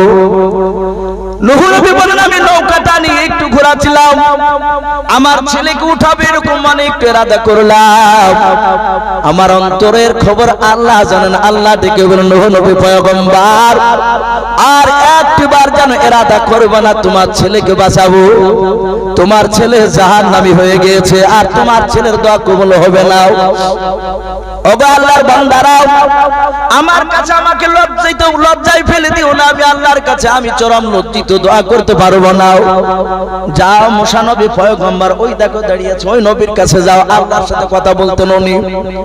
ওরা এসে বলবে, ওগো মুসা কালিমুল্লাহ ইয়াশফাউ লানা, আপনি সুপারিশ করুন, আপনি আল্লাহর সাথে তুর পাহাড়ে কথা বলতে যেতেন। ও নবী মুসা কালিমুল্লাহ, আপনি দোয়া করুন। মুসা বলবেন, ভাই আমিও নালায়েক, আমিও দোয়ার অযোগ্য, শুনে নাও, আমিও পারবো না, কারণ দুনিয়ার বুকে একটা লোককে আমি সামান্য আস্তে করে ঘুষে মেরেছিলাম, আমি জানতাম না আমার ঘুষের আঘাতে লোকটা মারা যাবে। ওগো আমার বান্দারা, আল্লাহর একটা ঘুষ মারাতে লোকটা মরে গিয়েছে, আমি লজ্জিত, আমি পারবো না, দোয়া করতে যাও। তোমরা ওই শারহুল্লাহ আলাইহিস সালামের কাছে যাও। এইভাবে ভাবতে আপনার কয়েক বছর হাজার পার হয়ে যাবে, প্রতিটা নবীর কাছে যাবে বাবা, সব নবী তারা আপন আপন বাপ যে কমজোরের কথা বলবে, তারা বলবে আল্লাহর কাছে লজ্জিত, দোয়া করতে পারবো না। লাস্টে বেলা ঈসা রুহুল্লাহ আলাইহিস সালাম ডাক দিয়ে বলবে, ও বন্ধুরা, আমার কাছে দোয়া চাইও না, আমি আল্লাহর কাছে দোয়া চাইতে পারবো না। ভাই রে, ওই দেখো আখিরি জামানার পয়গম্বর জনাবে মুহাম্মদ রাসূলুল্লাহ সাল্লাল্লাহু তাআলা আলাইহি ওয়াসাল্লাম, ওই নবীর কাছে যাও, ওই নবী তোমাদের জন্য দোয়া করলে আমার আল্লাহ ফিরে দিতে পারবে না, বলুন সুবহানাল্লাহ। ওই ব্যক্তিরা বাপজি আল্লাহর নবীর কাছে গিয়ে বলবে, কম ইয়াশফাউ লানা, নবী আমার এইভাবে পেছন দিকে ঘুরে বাপজি আল্লাহর বান্দাদের দিকে তাকাবে, তাকে দেখবেন তারা অনেক দিন ধরে তারা ময়দানে ঘুরে ঘুরে বেরিয়েছে, ওই জাহান্নামের আগুনের ভয়ে বাপজি তাদের চেহারাখানা শুকিয়ে গিয়েছে। আল্লাহর নবী বলবেন, ও আল্লাহর বান্দারা, তোমরা কান্না করেছো কেন? বলো নবী গো, কিছু নেকির কারণে আমরা জান্নাতে যেতে পারি না। ওগো আল্লাহর নবী, ওই আদম নবী থেকে ঈসা রুহুল্লাহ আলাইহিস সালাম পর্যন্ত হাজার হাজার নবীর দ্বারে দ্বারে গিয়েছি, ও নবী সবাই করে দিয়েছে, কেউ দোয়া করে না আমাদের জন্য। ওগো আল্লাহর নবী, যে সবাই আপনার দিকে ইশারা করে বলেছে, নবী গো দয়া করে আপনি আমাদের জন্য সুপারিশ করুন, আপনি আমাদেরকে ঘুরে দিবেন না। আল্লাহর নবী আমার আর দ্বিতীয় কোনো কথা না বলে বাবা সিজদায় পড়ে কাঁদতে শুরু করবেন, বলুন সুবহানাল্লাহ।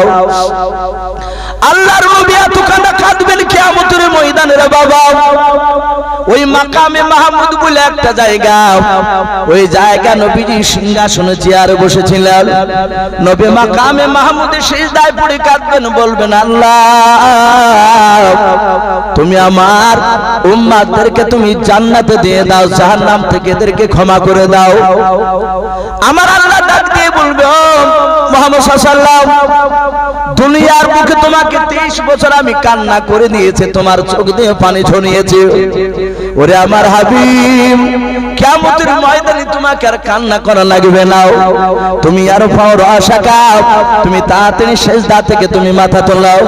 ওগো আমার দোস্ত হাবিব, বললাম তুমি কান্না করতেছো আর আমার আরশ আযীম থরথর করে কাঁপতেছে, তুমি আর কান্না করো না, তুমি সেজদা থেকে মাথা তোলাও।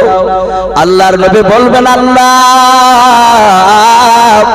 আপনি আমাকে কথা দেন, আমার ওই উম্মতিরা আপনার ওই বান্দারাও জাহান্নামে চলে যাচ্ছে, তারা কিছু নেকির কারণে, কিছু নেকির কমের কারণে জান্নাতে যাবে না, জাহান্নামে চলে যাচ্ছে। ও আল্লাহ আপনি ক্ষমা করে দেন, কথা দেন, ওদেরকে আমি মাফ করে দিলাম, জান্নাতে দিয়ে দিলাম। আল্লাহর নবীকে নবীজি নয় আল্লাহ বলবেন, নবী গো আমি দুনিয়ার বুকে তোমাকে কথা দিয়েছিলাম, এই মাকামে মাহমুদে দাঁড়িয়ে তুমি যতবার তুমি আমার কাছে দোয়া চাইবা আমি আল্লাহ ততবারই তোমার দোয়াকে কবুল করে নেব। বলুন সুবহানাল্লাহ। ওগো নবী তুমি কাঁদবা না, তোমার বলার কারণে আমি যাও ওই জাহান্নামী দলকে আমি জান্নাতে দিয়ে দিলাম। বলুন সুবহানাল্লাহ। এইভাবে বাপজি 4 দল যাবে, 4 দলই তারা প্রতিটা নবীর কাছে যাবে। লাস্টে শেষ নবীর কাছে যাওয়ার পর বাপজি নবী সেজদায় পড়ে কেঁদে কেঁদে তাদের জন্য বাপজি দোয়া করে সুপারিশ করে তাদেরকে বাপজি জাহান্নাম থেকে জান্নাতে নিয়ে যাবে, সেই রাসূল আমার। তাই প্রতিটা বাপজি ভাইদেরকে বলবো, বাপ আমরা সকলেই বিশ্ব নবীর সুন্নাতকে বাপজি ভালোবাসবো। নবী যেভাবে চলে, নবী যেভাবে বাপজি খেয়েছেন, যেভাবে আপনার জামা পড়েছে ওইভাবে পরা চলা খাওয়া, ওটাই বাপজি নবীর সুন্নাত। আমি বাপজি একটা কথা আপনাদেরকে বলবো, আমি অনেক জায়গায় বলেছি কথাটা, রাগ করবেন না। নামাজ অনেকেই পড়ে, অনেককে দেখা যাচ্ছে বাপজি নামাজ পড়তে যাচ্ছে গেঞ্জি গায়ে দিয়ে যায় না, প্যান্ট পরেছে গেঞ্জি গায়ে দিয়েছে, ডিস্কে গঞ্জি কেমনি গেঞ্জি। অনেকে দেখা যাচ্ছে লুঙ্গি পরেছে, হাফ হাতা জামা গায়ে দিয়ে চলে যাচ্ছে, পাঞ্জাবিলা নামাজ পড়তে যায়। বাপজি যারা লুঙ্গি পরে, ছোট জামা গাইতে নামাজ পড়তে যায়, হাফ হাতা কিংবা ফুল হাতা, কিন্তু পাঞ্জাবি নাই, এমনি জামা পিলে, ওইসব জামা গায়ে দিয়ে যারা আগে নামাজ পড়ে, তার পেছনে যারা থাকে, আমার মনে হয় যে পেছনকার ব্যক্তিদের নামাজ হয় না। কথা বুঝতে পেরেছে? পেছনকার লোকেদের নামাজ হয় না। অনেকে গেঞ্জি প্যান্ট পরে নামাজ পড়ে সেজদায় যখন যায়, ছোট গেঞ্জি, সেজদায় যাওয়ার সময় তার পেছন দিকটা যেটা ঢাকা ফরজ সেটা উদ্যম হয়ে যায়। অনেকের জামা গেঞ্জি ওপর উঠে পড়ে, প্যান্ট নিচে নেমে যায়, হয় কি হয় না ভাই? লক্ষ্য করবে। তাহলে ওরকম দৃশ্য যদি সামনে থাকার পেছন যারা থাকবে, তার মন তো চলে গেল অন্যদিকে, নামাজ হয় না। আমি বাপজি ভাইদেরকে বলবো, বাপ পাঞ্জাবি পরে নামাজ পড়তে যাবে, সে ফাড়া পাঞ্জাবি হোক আর গোল পাঞ্জাবি হোক, হাত উদ্যম করে বাপজি নামাজ পড়তে যাবেন না, কোহিনে ঢাকা দরকার। এবং পাঞ্জাবিতে যেন আপনার হাঁটু পর্যন্ত, এক কথায় পাছার নিচে যেন পাঞ্জাবিটা হয়, তাহলে আপনার ইজ্জতের হানি হবে না, মানুষ পেছনকার মানুষ বুঝতে পারবে না। বাপজি অনেকে বললে কিছু মনে করে না, যেই ড্রেস পরে রাসূলুল্লাহ নামাজ পড়তে বলেছে সেই ড্রেস করা আমাদের অবশ্যই দরকার। যাত্রা মঞ্চে যদি বাপজি সে ভিখারি পাঠ লেয়, ফকিরি পাঠ, ও ফকিরি পাঠ নিয়ে হাজার হাজার লোক দেখবে যে যেমন খুশি তেমনি সাথে ফকিরি পাঠ সেজেছে, দেখা গেল সে ফকিরি পাঠ নিল না, ও হয়তো বুলেট মোটরসাইকেলে চেপে দামি চশমা দামি পোশাক পরিয়ে থাল নিয়ে ভিক্ষে চেয়ে বানাইছে, লোকে দিবে? কথা বলো, লোকে বলবে যে একে ভিক্ষুক মানাছে না। দেখা যায় যে সে বড় লোকের ছেলে, ছিড়া পাঞ্জাবি, ছিড়া লুঙ্গি, ছিড়া টুপি, একটা টুকসা খেরাবার একটা বাসর, কালি ঝুলি